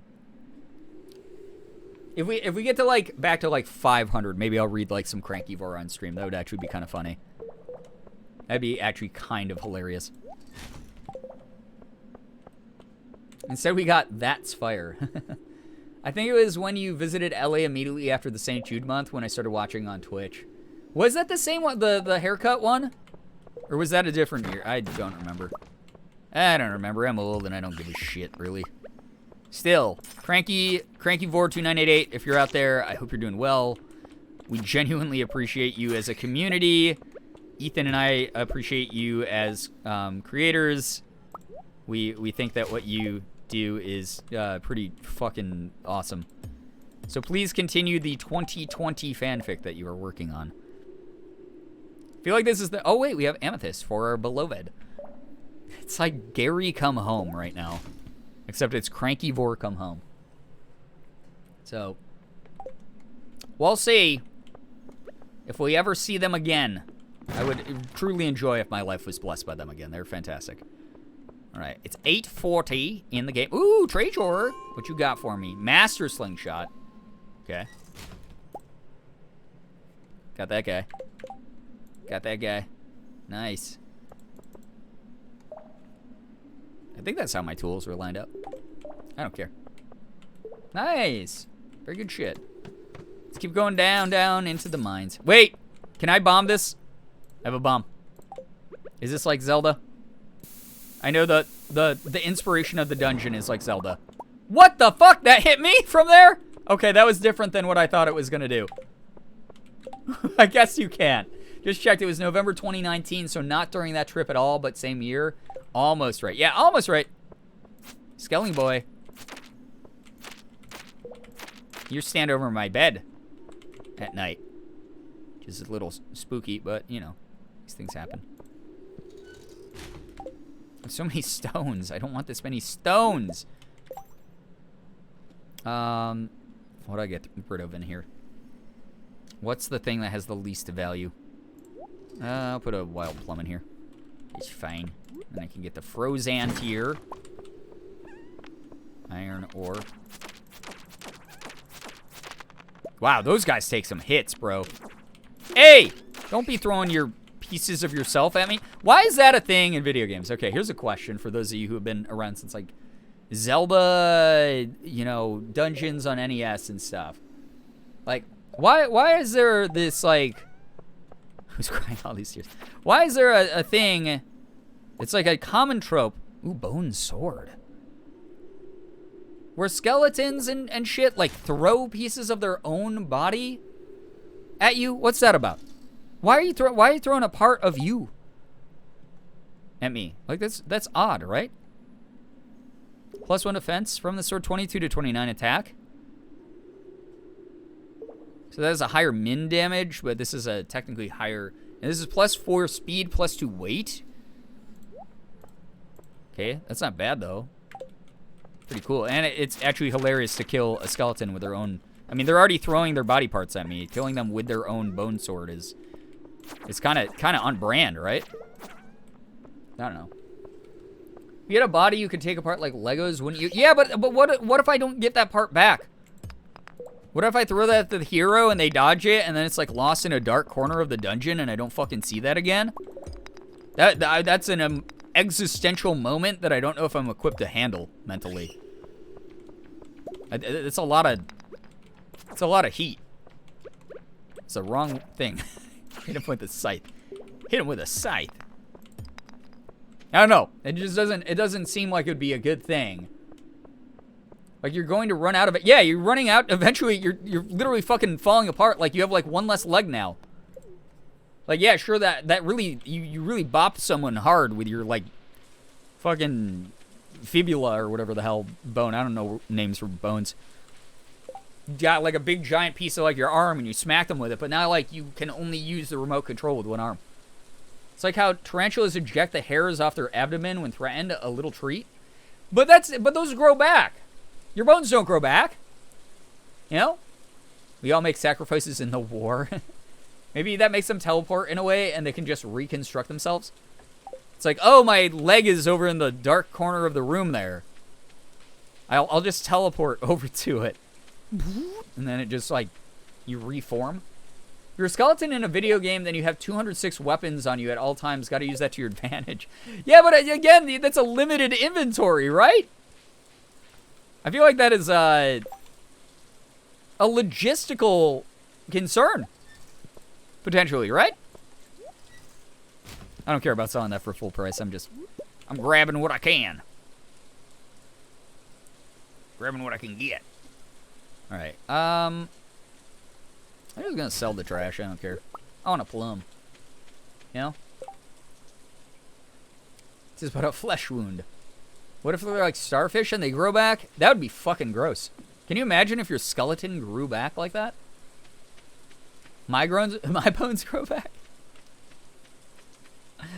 Fucked up. Sea cucumbers vomit up their stomachs to escape predators, so you never really know? Yeah, but again, those grow back. I was literally just watching like a series about that. Or a video about that. Is when sea cucumbers barf up their intestines to like distract predators and to like digest their food and stuff outside of their body so they can like slurp it up. That shit like grows back eventually inside of them. My bones simply grow on command. That's my quirk from My Hero Academia. I don't know, that's like fucked up to me. I've always thought that since I was a kid. I was like, but now you have like one less arm. And because you threw it at the hero. And like if they threw all the body parts in that corner and rolled their head over, I'm thinking, like that game Ben and Ed? Okay, that's fair. Yeah, but that's just a pile of bones and then you can reform. I mean, like, if you throw, like, let's say you're in a fight with the hero of the game on a bridge. And when you see a bone getting thrown in one of these games, it is never like a finger bone where it's like you're throwing like a dart hoping to hit them in the eyeball and cause critical damage. It's like they take like a leg bone, like your thigh bone, and they're like fucking hucking it like a boomerang. If you're on like a bridge and you throw that shit always goes off screen. It's flying off the edge of the bridge down into like a bottomless chasm. You're fucked. You're, well, fuck, now I'm like hobbling after the hero on one leg, like pogo hopping. Right? It's a life or death situation with the protagonist. I mean, that's fair. And I guess the acclaim you would get for actually taking down the hero of the story is pretty high, right? Kind of worth. Then they'd be like, oh, you're, like Barnaby, the one-legged, like, hero slayer. And you get, like, a cool nickname forever, and you become a unique enemy. Like a boss enemy. They drink a lot of milk.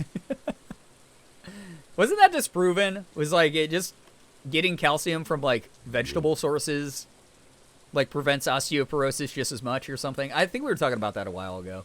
Throws fingernail? Ouch. That would suck to pull off, right? Feeding my skeleton friend calcium supplements.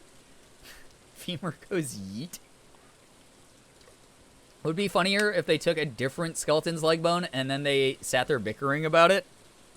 I mean, it probably happens, right? My skeleton is ready to hatch. Oh my god. All right. What do we have here? All right, we got solar essence from Monsters. Frozen Tears, Frozen Geodes we can crack, Jade, Omni Geode we can crack, Bat Wings, Quarets, Bone Frags, and then an Amethyst to give to crabigail, my beloved. Very good. And it's a new week tomorrow, too, and we got a brand new sword, which is kind of cool. Sig, get out of the way! Oh my god, this is what you do in real life. Get out of the fucking way, bro. Sig! Dude, why are you there doing the thing you're doing? I am trying to get to my fucking bed, bro. Studies show that milk does strengthen your bones? Oh. He's sleepy? He is, but dude, I'm gonna okay, thank God. Holy fuck. There's a skeleton. Don't throw your bones at me, sir. No, does not. Oh, does not. Yeah, does not. Yeah, it does not do it. I thought that was, like, debunked a while ago. So, yeah. You missed a word. I guess I did. Siggy is the Snorlax in the middle of the path. Yeah, I need a poke flute to wake him up or something. Jesus God. That'd actually be a very funny video to make at some point. Me using a poke flute on Sig. Hey, the Queen of Sauce! Greetings, it is I, the Queen of Sauce, here to teach you a new mouth-watering recipe from my secret cookbook. This week's dish, glazed yams. It's yam season, and what better way to enjoy these delightful tubers than by slather them in a sweet, sticky glaze. You'll need a nice ripe yam and a whole bunch of sugar. Now, here's how you do it. I learned how to cook glazed yams. All right. Do we have rain tomorrow? God damn it, we don't. Fuck you, game. Wait, what's up with this? Okay. Out of ammo? What are you talking about? Okay. How's that any better? Does it just do more damage? Did I hit something? It sounded like I hit something out there. Holy shit. Okay. Corm. Lots of corm. Corm on the cob. Undead, get some good rest. Thank you so much for vibing with us for a bit. Appreciate you. Queen of Sauce, the person that made pink sauce. Don't do it. Yeah. Oh, God. Not the pink sauce again. Not the pink sauce. We've had that conversation. What an interesting thing to double down on by that person, I must say. What? Why are you mooing? I said mooing because that's what Sig does in real life. Why are you mooing at me? You moo cow, moon man, moo cow, moon cat.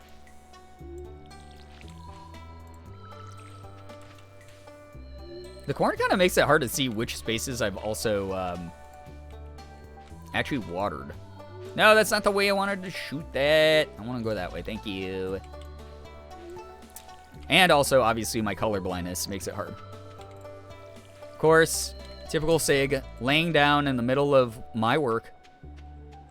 Which is what happens. Hell yeah, Austin, let's go. Wait, what? What? Having an existential crisis, I learned I have a PC Game Pass. So many games I wanted to play. Had them all the time. Yo, Austin, yeah, there's so many good games on Xbox Game Pass for PC. Oh my fucking god. You guys have heard me. I'm not paid by Xbox to say this. Like, yes. Full disclosure, they do give me Game Pass like once every like 3 months, which is really nice. It's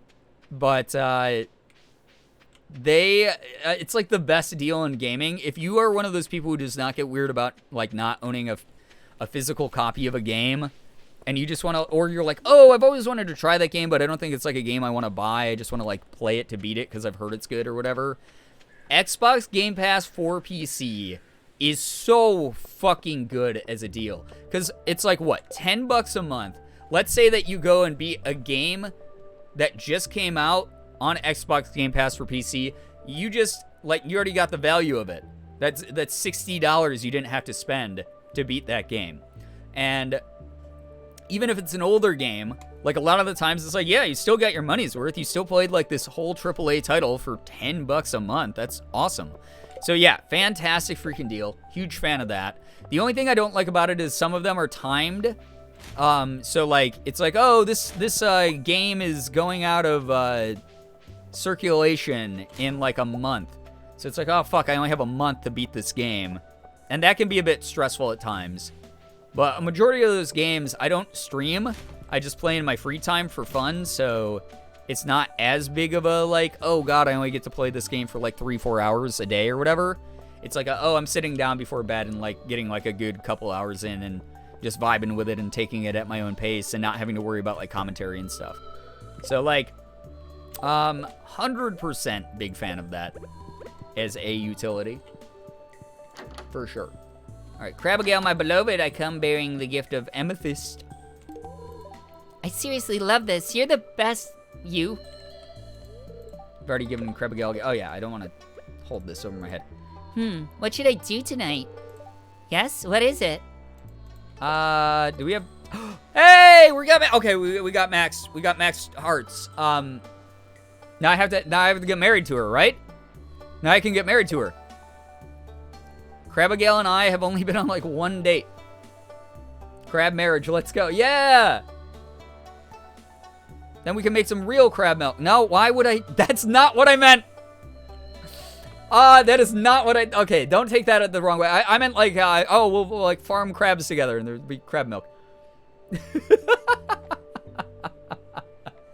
Oh god, don't question mark at me, don't, no. It is what you said. If you want to lock yourself out of full hearts on others? Oh. What's the highest hearts I can get with everyone else if I marry Crabigail right now? I've never married anyone in this game. Brian is a struggling... Well, yeah. I have a month left on my free trial, but I've been preoccupied with Fall Guys and Multiverses that I haven't used it in a hot sec. That's fair. Those games are very time-consuming. 8, I think? Okay. Well, that's not, like, the worst, right? Like, Crabigail won't get pissed at me if I have 8 stars with everyone, right? And I only 10-star her? There is a way, though, that I can, like, 10-star everybody, right? Chat? I can 10-star everybody, and then Crabigail and I can still be married, though? I hope. Correct? Perhaps? I forget all the things that people told me because the game is so big, and there's so many things that you can do in it. Because I'd like to 10-star, like, Robin and be, like, good friends. I like to 10-star, probably, like, Sebastian. Be fun. Penny. I don't know. It's like a couple characters that I'd want to, like, get closer with. If you marry... Yeah, I got that part of it, Brie. If you marry, you lock yourself out of 10-star. I'm asking, if I 10-star other people, is Crabigail going to be mad at me enough that I can't marry her? Can 10-star the non-single NPCs with no problem. Okay, that's cool. If you have a rabbit's foot. Okay, if I have a rabbit's foot. Got it. You just got to wait to marry her after you 10-star every other marriage candidate. Okay. But Crabigail will not be pissed at me. That's the important part. Crabigail won't be pissed at me if I do that. That's very, very important to me. Listen, the fedora was fun for the Reddit jokes for a while, but I want to actually look like cute. So, sorry, taking the hat off. Hopefully, I want a little bow like she has. I think that would be cute. If I can find something like that in the game. Little headgear. As long as you have a rabbit's foot in inventory before the last 10-star cutscene, you're fine. Okay. If you have the rabbit's foot, none of them will be. If you don't, however... Okay, here's a question, chat. Obviously, try to keep this as spoiler-free as possible. Where do I get a rabbit's foot? I would like to know. Where I can... And I can give bouquets to everyone else? Is that, like, the thing? Or do I have to stay just platonic? No poly stuff. From a rabbit. In your barn. Oh, in the barn. Got it. The characters only get mad if you are all the single NPCs of one gender without a rabbit's foot. Okay. I can give bouquets. Okay, I can give bouquets. Okay, dope. Now that crabigail's 10-star and we're not married, though, she's, like, permanently 10-star, right? I don't have to talk to her every day again. I don't have to gift her every week. Like, she's good. I can be negligent girlfriend now. Coop, not the barn. Okay. All right, I guess. Okay, well, if that's the case, we'll ignore the fishing and the cave diving then. I guess it's time to start talking to Robin more and getting our home built out more. Which, honestly, I want to do anyway because we're running out of space. She can't degrade now. Nice. Okay, dope. Thank you, chat. Thank you. Okay, very good. All right, so even though I'll feel bad in my heart of hearts for not talking to my video game girlfriend, the fact that she can't degrade hearts is good. How far are you into the game? This is year 1, fall the 21st. So very, very new to this game. So any spoilers we can avoid? And God, you guys got me talking about vor. Any spoilers we can avoid? Very good. I was playing an old save of this. Nice. More good news that I almost forgot about. I kept getting frustrated. I can't speak to the Spanish-speaking people who come into the store, so I've made myself some flashcards for some common phrases. Nice. That's really smart, and that's really inclusive. That's a cool thing to do. Big spoiler. Very fun game. Someone banned Crisco Richard for like 4 months, please. Parrot, welcome to the stream, by the way. Hope you're having fun. Give spoilers, be bored. I mean, the mod team is always ready, right? Locked and loaded. Oh, wait, what the fuck is this? Hello? Yo, that's a dope bed. Voila, my newest creation. It's a deluxe 4-poster bed, crafted from the finest local hardwood. Was it the hardwood I gave you?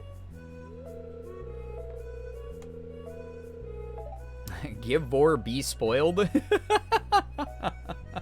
Okie dokie. No, don't actually. Oh, God, you banned and unbanned. Crisco Richard, I hope you enjoyed your ban for a brief moment. Fairly new to the game. I'm year 2 spring, but took a real break and started playing again today. It's a great game to get into, no matter when. I took a very long break from this game. Really been enjoying it a lot, though, getting back into it. It's a game that I played a lot of recently, and chat here, I hope you're excited to see me continue to, like, bulldoze my way through this and try to do my best with it, because it's a lot of fun. I'm really enjoying it a lot. So happy I can actually understand the people coming in now. Yeah, that's a wonderful thing. Me when it's almost 3 hours, like, oh my God, Lulu, what's up? Welcome to the stream. Good to see you here. Don't feel bad about being late. That's why we got the VOD channel, you know? Robin, what's the point of the 4 posts? It seems like an inefficient use of materials. Cause it looks good, Demetrius, you fucking square. It's called Beauty Bud, but, you know, that thing that most people find enjoyable. Yeah, that's my thought process too, Robin. Robin's gonna be the first NPC that's gonna be non-threatening, a non-single, like, 10 heart that we're gonna go for, by the way. I can't wait to get to know her better. Wait, am I still banned? No, you're good. I hope that was a very quick 4 months, though, right? Really need to update my mods before I get back into it. There's multiple NPC marriage candidate mods I cannot live without. That's fair. I just want to play this like vanilla and beat it vanilla for once in my life. And then we'll definitely delve into some modding if the community still wants to watch more Stardew. But obviously, this is going to be a very regular rotation game. Very, very fun. I see your point. But we can't let that outweigh the utility and efficiency of the sleep receptacle. Very matter-of-fact guy. Very matter-of-fact. You know, sometimes it feels like you're being deliberately obtuse just to irritate me. Is that what you're doing? He's like, no! Maybe he needs tone tags. Maybe Demetrius is someone who needs those tone tags from people. Or to use for himself. Marriage. Hey, you. Come in. Why is Sebastian here?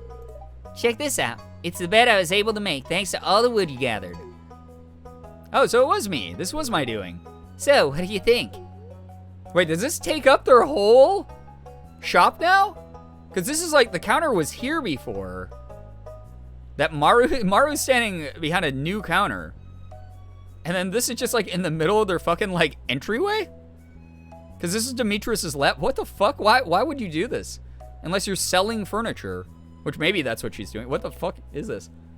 Why would you do that? Sebastian is Robin's son? Oh, I didn't actually know that. I thought that he lived, I think it's because he's hanging out with the other kids so much in town. I thought he lived in town. I don't know why. I've seen a fan, again, I don't know anything about the characters really besides crabigail. So, I'm learning. We're not going to kink shame Robin. God, it's the risk about if a customer maybe walks in. God, okay, no. I've seen a fan theory that Demetrius is on the autism spectrum, and I can see it in combos like this. Yeah, I definitely see that, honestly. Very neurodivergent, sort of like lack of tone tag, lack of understanding context going on here.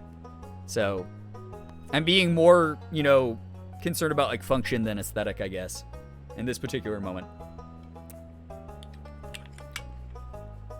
The aesthetics are perfect? The 4 posts seem inofficial. No, the aesthetics are perfect, bro. Yeah, Demetrius, I don't give a shit what you think, dude.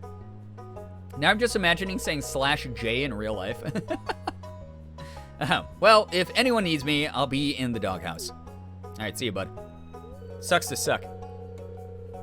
Now that I have a prototype, I can start selling them in the shop. Oh my god, can I get a new big bed? Hey, these might look good in your place. Yeah, if I had space. What do you say? Can we pencil you in for a half dozen? No, God. I was like, no way. I don't want that. Wait, it's not here anymore. Okay, that's fine. Whatever. One of Robin's axes. Robin has an axe to grind. Upgrade me house. 10K, 450 pieces of wood. We have both of those things. Yeah, let's go, dude. I guess I could have done this a while ago. I didn't realize. Thank you. I'll get started tomorrow. I should be finished in around 3 days. Okay, thank you. Does that mean I can't live in my house, though? Oh my god, you can actually buy so much shit. Deluxe double red bed. 6K? No thanks, bro. That's too much right now. Wow, look at all the recipes, though. I didn't know that you could, get all this shit. That's cool as fuck. Okay. Very, very neat. Means you can't buy from Robin. Oh, during the time. Okay, that's fair.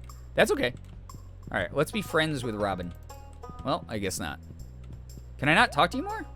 Can I only buy shit from you? I can't, hang out with you, homie?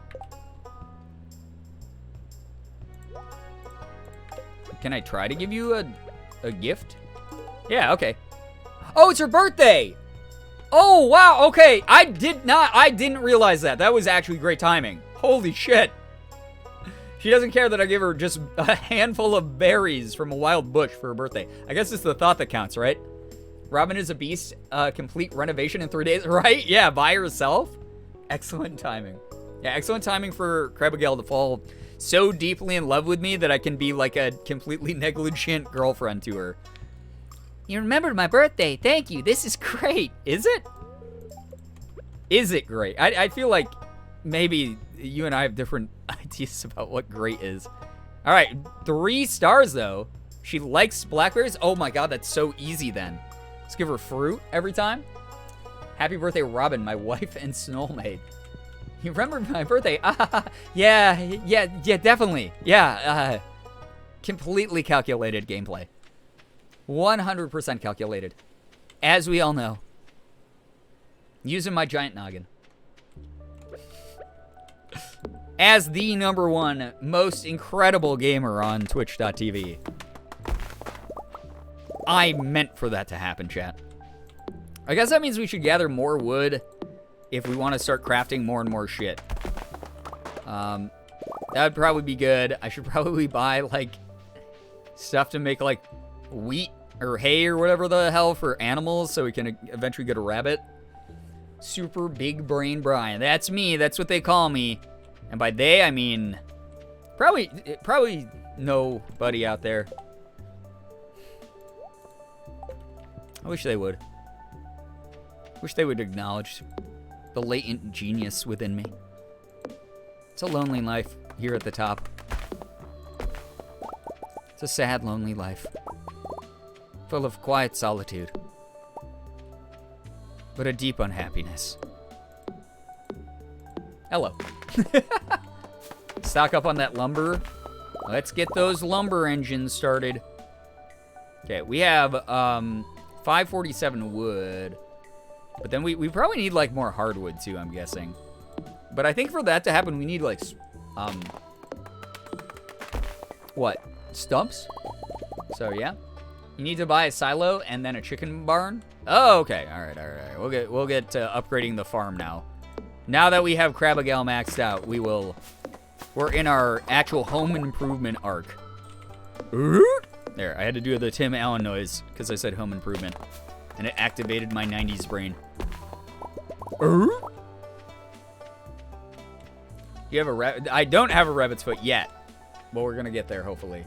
Must be difficult being the most intelligent streamer on Twitch. It's so hard here at the top. As the top 0.0001% of intellects here on twitch.tv, things get rough, you know? People misunderstand me being smarter and better than them in every way, shape, and form as me being arrogant. And I just find that so beneath me. You know, why even try with them sometimes? Tuna Luna, what up? Hello, good to see you here. Yeah, we're, Phoenix, we're trying to get the rabbit's foot, so, that's why we're renovating the house and stuff, and hopefully we'll have that feature very soon. Although, I'm sad that, like, just raising rabbits' feet are just randomly falling off. I think I mentioned that before. Makes me kind of sad. Oh, I forgot I had a fucking tapper on my mushroom tree, because we got a second mushroom tree so that chat doesn't have to have aneurysms anymore. Somehow this spawned, and I did not cut it down this time, okay? It spawns mushrooms? They regrow just like skeletons. All right, well, there we got that going. That's a good thing we got going for us. Good lord. Bingo bongo. Why was that that's so weird, Automod just, no, when I clicked the game, I killed the sapling. That's okay, it's not like I have a shortage of them. It's all right. Welcome to the stream. Why is, I don't know. I have no idea. Automod's a weird thing. So, it's tagged as Italian profanity? Anyone who's a real Italian. I'm not talking about the, like, fucking Giuseppe from Southern Jersey. Who's like, my mom's sauce is the best in the world. Yeah. I love a good lasagna. No, you don't know what you're talking about. I'm talking about an Italian. Is bingo bongo an Italian curse word? Also, Italian is... that's just white people. Like, I'm sorry. You're just a white person. That's not like an ethnic curse. That's just a different language curse. I put it in Google Translate, nothing happened. So what the fuck is that about? That's so weird. Why are you doing that, Automod? Be better. I thought that we left the ship behind back when, I thought we left the ship behind back when, we stopped doing the like St. Jude's front page stuff. Mamma mia, bingo bongo. My pasta pepperoni. Flagged for ethnic derogatory language. That's very weird. That is one of the most bizarre things I've ever heard in my life. Like, if someone came in here and they, like, dropped, like, a... Like, if they dropped, like, a shabal, like, Korean swear word in here, and it flagged it, I'd be like, oh, okay, that's like, kind of understandable, I guess. That's, like, a... Not a heavy word in Korean, but it's, like, one that is, like, a pretty strong swear. Hey, guys, I was lurking, but I can't sleep, and now job searching as I'm chilling. Well, welcome! 1 billion. I hope that the job search goes well. Hope you enjoy the chill here as we vibe together. Thank you so much for joining us for a bit. Oh, man. I bet I can make, like, plum wine. No, not eat. Yes! Put the plum inside of that. Mushroom wine. The fuck was I gonna do, mate? Oh, yeah. I was gonna have a Coca-Cola. Delish. And then we have a little bit more energy to cut down, I guess, more trees? Trees, what the fuck?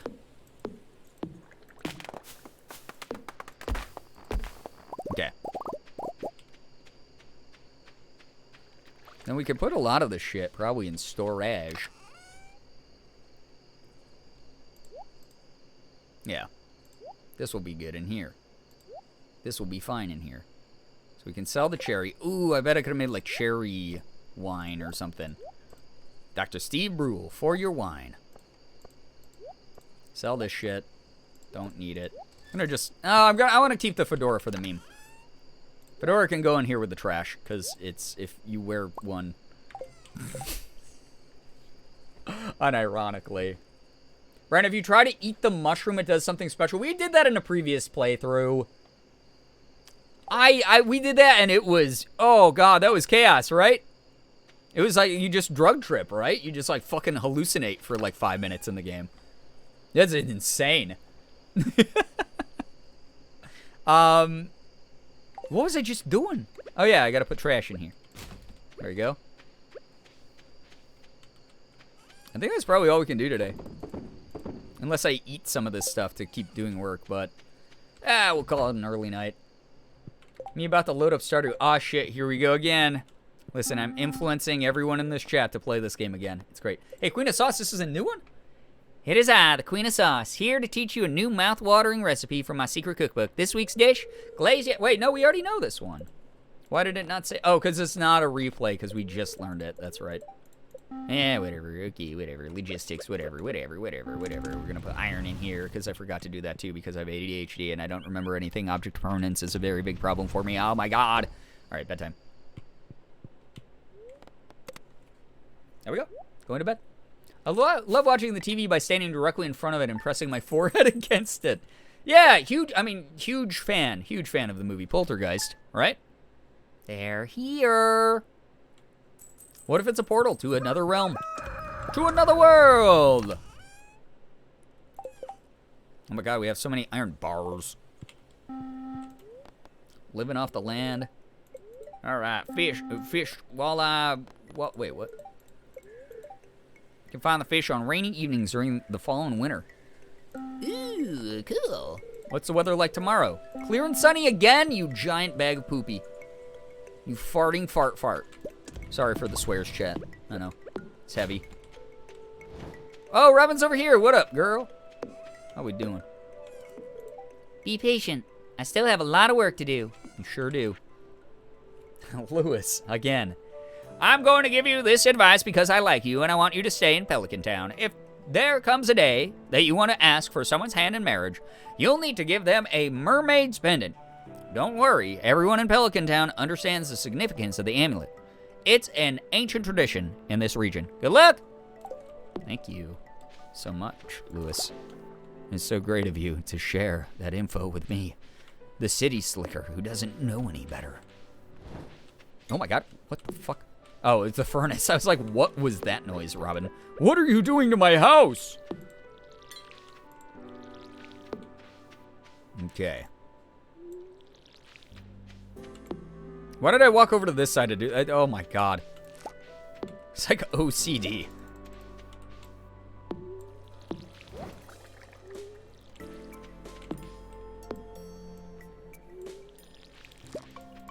I gotta tend to my crops, chat.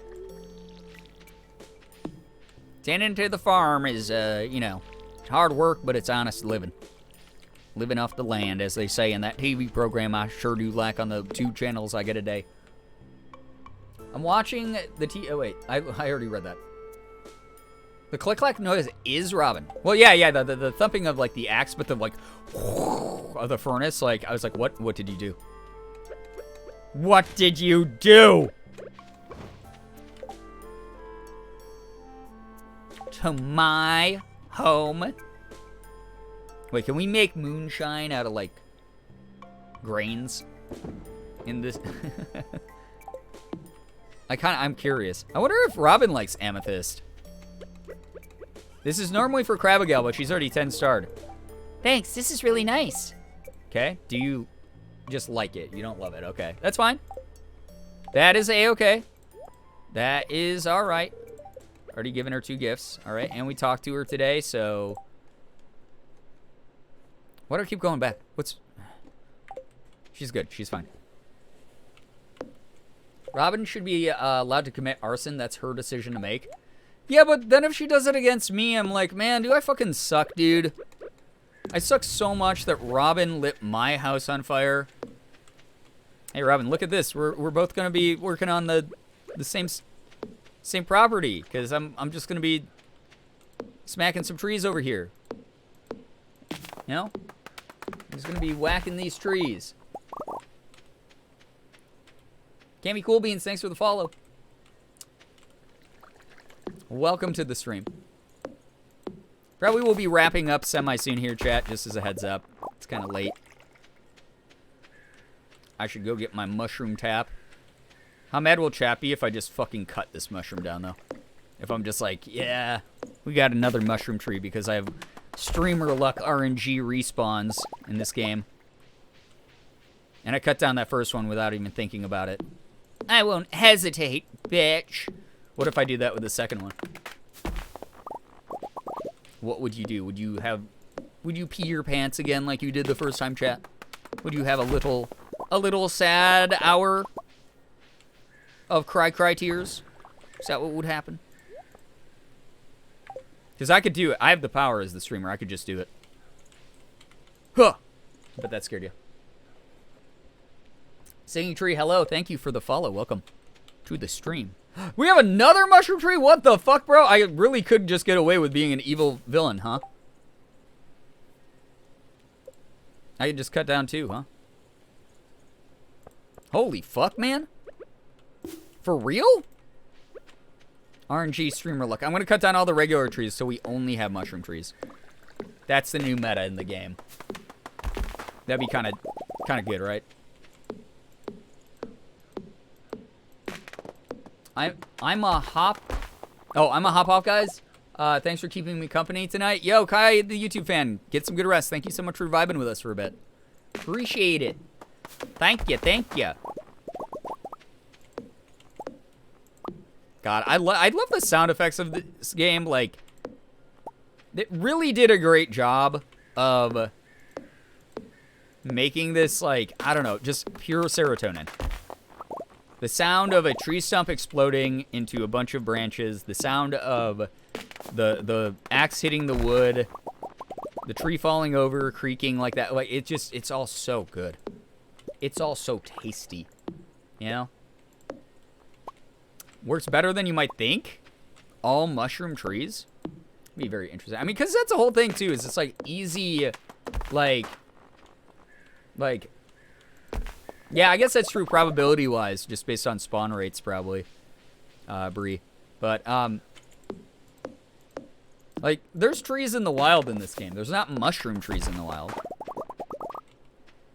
So it's actually, like, fine to probably just have a small patch of regular trees and then hope for mushroom tree respawns on any piece of property that you destroy. Can you increase your chances of having mushroom trees grow? Like, if I try to plant a mushroom, is that a good thing? Is that something that, or like, is there like an item that does it or something? Or did they randomly grow out of the, like, regular baby trees? Like, when I see all these, or would it be beneficial to just destroy some of these little baby trees? Or does some of them just transform into mushrooms? That's interesting stuff to think about. Because, again, I don't know this shit. I don't fucking play this game religiously. But we're getting there. We're getting better at it. We're learning. I gotta make myself go to bed or I'll be up all night playing Game Pass games. Old man mod is full-time job in 6.5 hours. Oh my god. Austin, get some good rest. Dude, appreciate you so very much. Thank you so much for hanging and modding and everything like that. Just being awesome. There's a late game item for planting mushroom trees. Interesting. It's like, that was the big concern that people had when I first cut down the mushroom tree. And they were like, you guys were like, oh, you gotta wait for late game now. And I was like, I don't give a shit, really, because this is just a side thing for me at this point. I don't actually care if I would have to wait for a late game thing. I cut down the mushroom tree, I got cool mushrooms, and I was happy in the moment.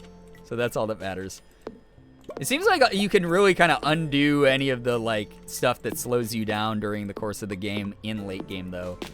Which is nice. That gives this game a lot of, like, forgiving mechanics to it. for people who really want to, like, min-max or whatever, if you're that obsessed with the idea of doing that, you can theoretically, like, compensate for bad RNG with, like, late-game shit, which is, like, neat, but also something I don't personally, as a player, care about that much. So, if we do end up dealing with it, we'll deal with it. If you know what I mean. Okay, we have 99 wood. Probably don't have to keep this on me. Kind of just did it because I could. So maybe just put the 999 wood in there. And then next time we max out a stack, we'll just keep putting those stacks away in this bad boy. So, I also have to head out. Poisonous, get some good rest. Thank you so much for vibing with us. We appreciate you a lot. Everyone, please take care. I know the world's still on fire and very bizarre right now for a lot of people. Take care of your own mental. Have a good night. Thank you. Please know that I appreciate that you came by to hang with us. All right. Got to be very careful. That was enough for that. Nice. Good shit. And then we'll just have to... Oh, I don't know if she looked tired or if she was, like, happy with her work. But she looked kind of cute there for a moment. All right, good shit. Wait, my trash thing's done. I finished my chores so early in the day. I could just... why am I being stingy with this stuff? It's because, like, I think, like, if I'm in the mines, I might end up wanting to use these in the mines at some point. But I almost, like, never run out of stamina while I'm, like, underground. I only do it when I'm above ground. So, maybe I'll start digging into those items. Maybe tomorrow's a good day to start. You know, tomorrow. Okay. Yeah, but... Oh, my God, we already have all this wood. I might have to make a chest just for wood. I'm going to do that. I'm going to put a third chest out here, and it's going to be just for wood. And then I can clear up space in my other stuff. Holy shit. That's actually wild. That there's that much. You can use the mountain springs for energy. Yeah, that's true, but yeah, it's kind of slow, and it's like far away from the house. So I could do that. I could just be using... There's so many things I could be using. The problem isn't, like, how I should do it. It's just more of a, like... I'm that person who you get, like, 10 of this really rare OP item in, like, a JRPG. And I'm like... Alright. I think we're near the end of the game. Oh, God, yeah, this has got to be the final boss. I'm, like, in the third phase of the final boss, and, like, this would be the perfect time to use this rare, awesome item. But what if there's another thing after this that's, like, a storyline twist where I fight an even stronger enemy, and then I really need the item? Better not use any of this item during this fight that clearly is the final fight in the game. And it's like, you know, I'm holding on to it till the, like, sequel of the game or something. Ryan's got, but I gotta save it for the last fight and then some. Yeah, exactly. Where it's like, that might not be the final boss. What if I need that later? So I'm like holding on to this. Like, what if I need that big speed boost? What if I need the extra 2 defense and the 170 energy, which is so much? You know what? Just to prove to myself I can fucking do it. Just to prove to myself that I can fucking do it. I'm eating this stuffing. I'll never get stuffing again now. Fuck, I'll never see that item again. Someone's going to ask for it in town. They're going to be like, oh, I could really use some stuffing. I'll give you 8,000 gold. And I'll be like, fuck! I knew! I knew that was... I fucked it up! Fucked it up forever! That better not happen. I'll be so sad. I accidentally killed a baby tree. That's okay. It's not like there's a shortage of those in this area. It's okay. Now I'm just going to be thinking about that the rest of the playthrough. What if I needed that fucking stuffing? What if there's a critical moment in this game where the stuffing would be the perfect item for me to use? God damn it. More likely to receive stuffing than be asked for? Interesting. I need to learn more recipes in the game. I can't wait till I build a kitchen. Because once we get cooking unlocked, that might be all I do. That might be how I win over the affection of everyone in the game. That might be the priority. I'm going to be up in that kitchen, mixing it up. Getting it, you know? Cherry bombs, those are good to sell. They're worth a decent amount, in my opinion. For random drop items. Oh, all that's going in the water! No! Shit. The other bad thing about a beach house, besides that I can't use sprinklers, is all the shit. I mean, I know you get like a pond on a regular farm, but like there is so much more water on this beach house. Ah, the price of luxury living. Good lord. Shopping direction matters. Yeah, I'm aware, but also like it's fairly common resources again, where I kind of only half care. It's more of like, that is an issue that I have to think about sometimes. It's kind of a bummer. Because I don't want to think. I just want to turn off brain and smack wood. There we go.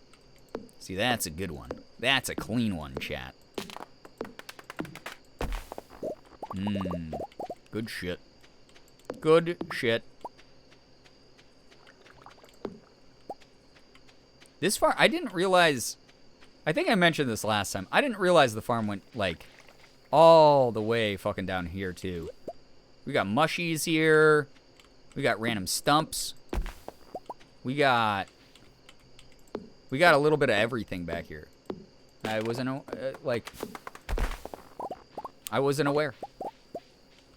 My perfectionist self has the, but what if I needed that one wood? It's about to go in the water issue. It happens. But here's the thing. You gotta look around and go, there's plenty of that shit. I can get it. I know what I'm doing.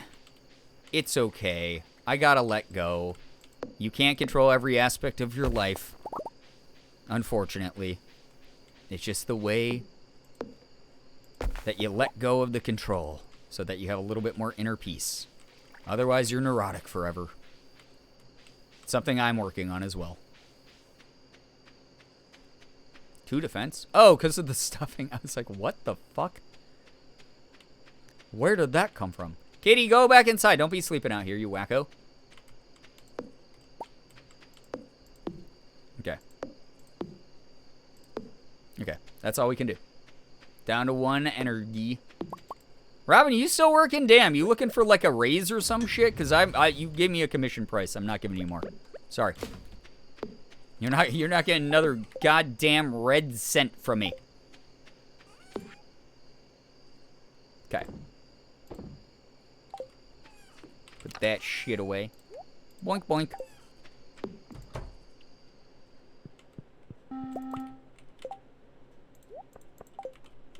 Back to copper. And... I think that's it. Yeah, that's all it. Alright, chat. I think that was the last night. The last day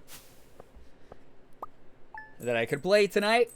It was fun. We got some stuff done. We 10 hearts on Abigail. I'm so happy that we got 10 hearts on crabigail. She's the love of my life now. And then we're starting a relationship with Robin, which will be very fun to pursue, to find out more about her. And we're expanding our house, which is really cool. Still got to finish this game. I haven't even made it to Ginger Island. I don't even know what that is, so please don't spoil that for me. I had no idea what the hell that is. It sounds like it's cool. I hope you can get there. I hope you can get there, and I hope I can get there too. I clicked the wrong button. That's awesome. Just swapped what side of the fucking screen I was on. No spoilers? Yes, no spoilers. No spoilers, good, good. That way we can all enjoy this together. Very productive. Yeah, it was a very productive time on the Stardew farm tonight. I had a blast with it. It was really good. It's a very, very good time. It's pretty epic. The whole game is very epic. I've been enjoying it. Give me 1 second, chat. Just checking something super quick here. Hey, all right. Blizzbear is currently streaming Stardew Valley, so we're gonna go vibe over at Blizzbear's. We're gonna raid Blizz.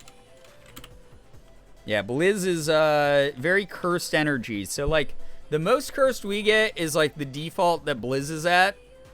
Obviously we have a good balance of like cursed and wholesome vibes here. Blizz is almost all the way nozzle cranked up to 11 on the cursed vibes. So go enjoy that. Have fun with that. But doing Stardew. So that's very, very fun. So we'll send you over Blizz's way. I gotta get some sleep. Thank you so much to everyone who hung out tonight, whether you hung out during the earlier stream that Amazon paid me to go watch the new Paper Girl series, which was fucking awesome, honestly. I had a blast doing that. That was cool. Or if you joined just for this stream where we vibed out and we did some Stardew and reminiscing about the past and whatnot, thank you so much for being here. Like, thank you so much for hanging out, vibing. Whether you were someone who was like chatting, whether you were someone who's lurking, your energy, your time is appreciated. Definitely going to be going hard this month in August. I'm going to be putting a lot more effort into, like I said, I'm going to try to get back into YouTube. I want to do more streams at more reasonable hours and for longer amounts of time so we have more time together.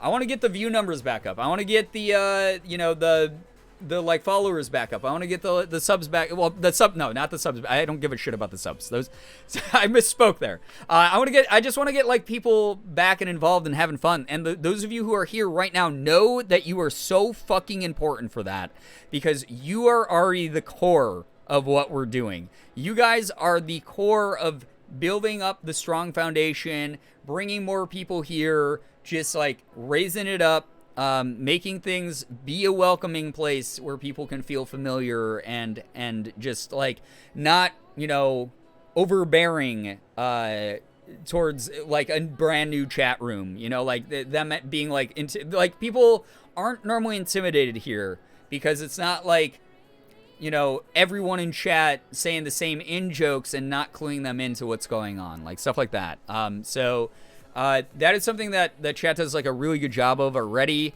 So again, those of you who are here right now, I'm not going, oh, I want like a higher view count because like I don't think that like the people here are enough. If anything, you are the ones who are laying out that foundation for new people, and it's why we're getting like followers every stream and being able to hang out with new people and stuff and getting to know people. Like that's fucking dope to me.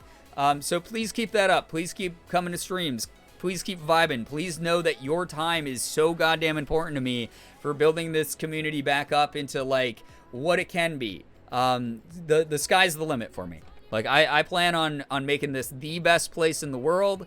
I want to make the best content. I want to be an engaging, funny, fun streamer. I want to have a blast making content again over on YouTube. You're all here for it. And that means the world. So thank you so much. You're incredible for that. Love you and the amazing community you have made. I appreciate it. Again, like, you are the ones who make it so good. I'm just one person. The rest of you make this a very, very easy place to be in. And then also, again, it was a misspeak about the subs. I'm sorry. It would be awesome if we get the sub count up, but it's one of those things where right now the economy is on fucking fire. So this is just one of those natural dips that we take every now and then. And that is fucking okay. Do not feel bad about that. I literally just misspoke.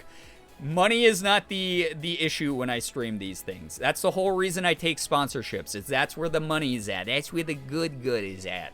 That's why we got the Factor sponsorship. Oh yeah, get that good meal and also pay me in the process. I'm selling out. You can at least fill your belly for my selling out. But outside of that, I don't want that onus to ever be a thing on this community. I don't want that to be a pressure. So yeah, that's the thing is like, again, like some of you have not spent a single cent on the community, and that is A-okay. That's just the way that it goes. Toxic Streamer needs the money. I mean, I don't need the money either. It's just like a nice thing to have. Anyway, I'm going to go ahead. I'm going to raid over to Blizz. Thank you so much for all the follows, bits, subs, resubs, gifted subs, donations, whatever came through today. Helps me out a ton. The factor sign up again. Nobody here understands how much that factor sign up did. Like, thank you so much. That's really cool of you. Appreciate you a lot. Anyway, go have fun over in Blizz's channel. I hope that you all had an absolutely wonderful morning, afternoon, evening, night, whatever it may be for you. You guys are the best in the world. I love every single one of you so very much. I really, really do. Finger hearts as usual. I'm going to go ahead. I'm going to make a raid command as well.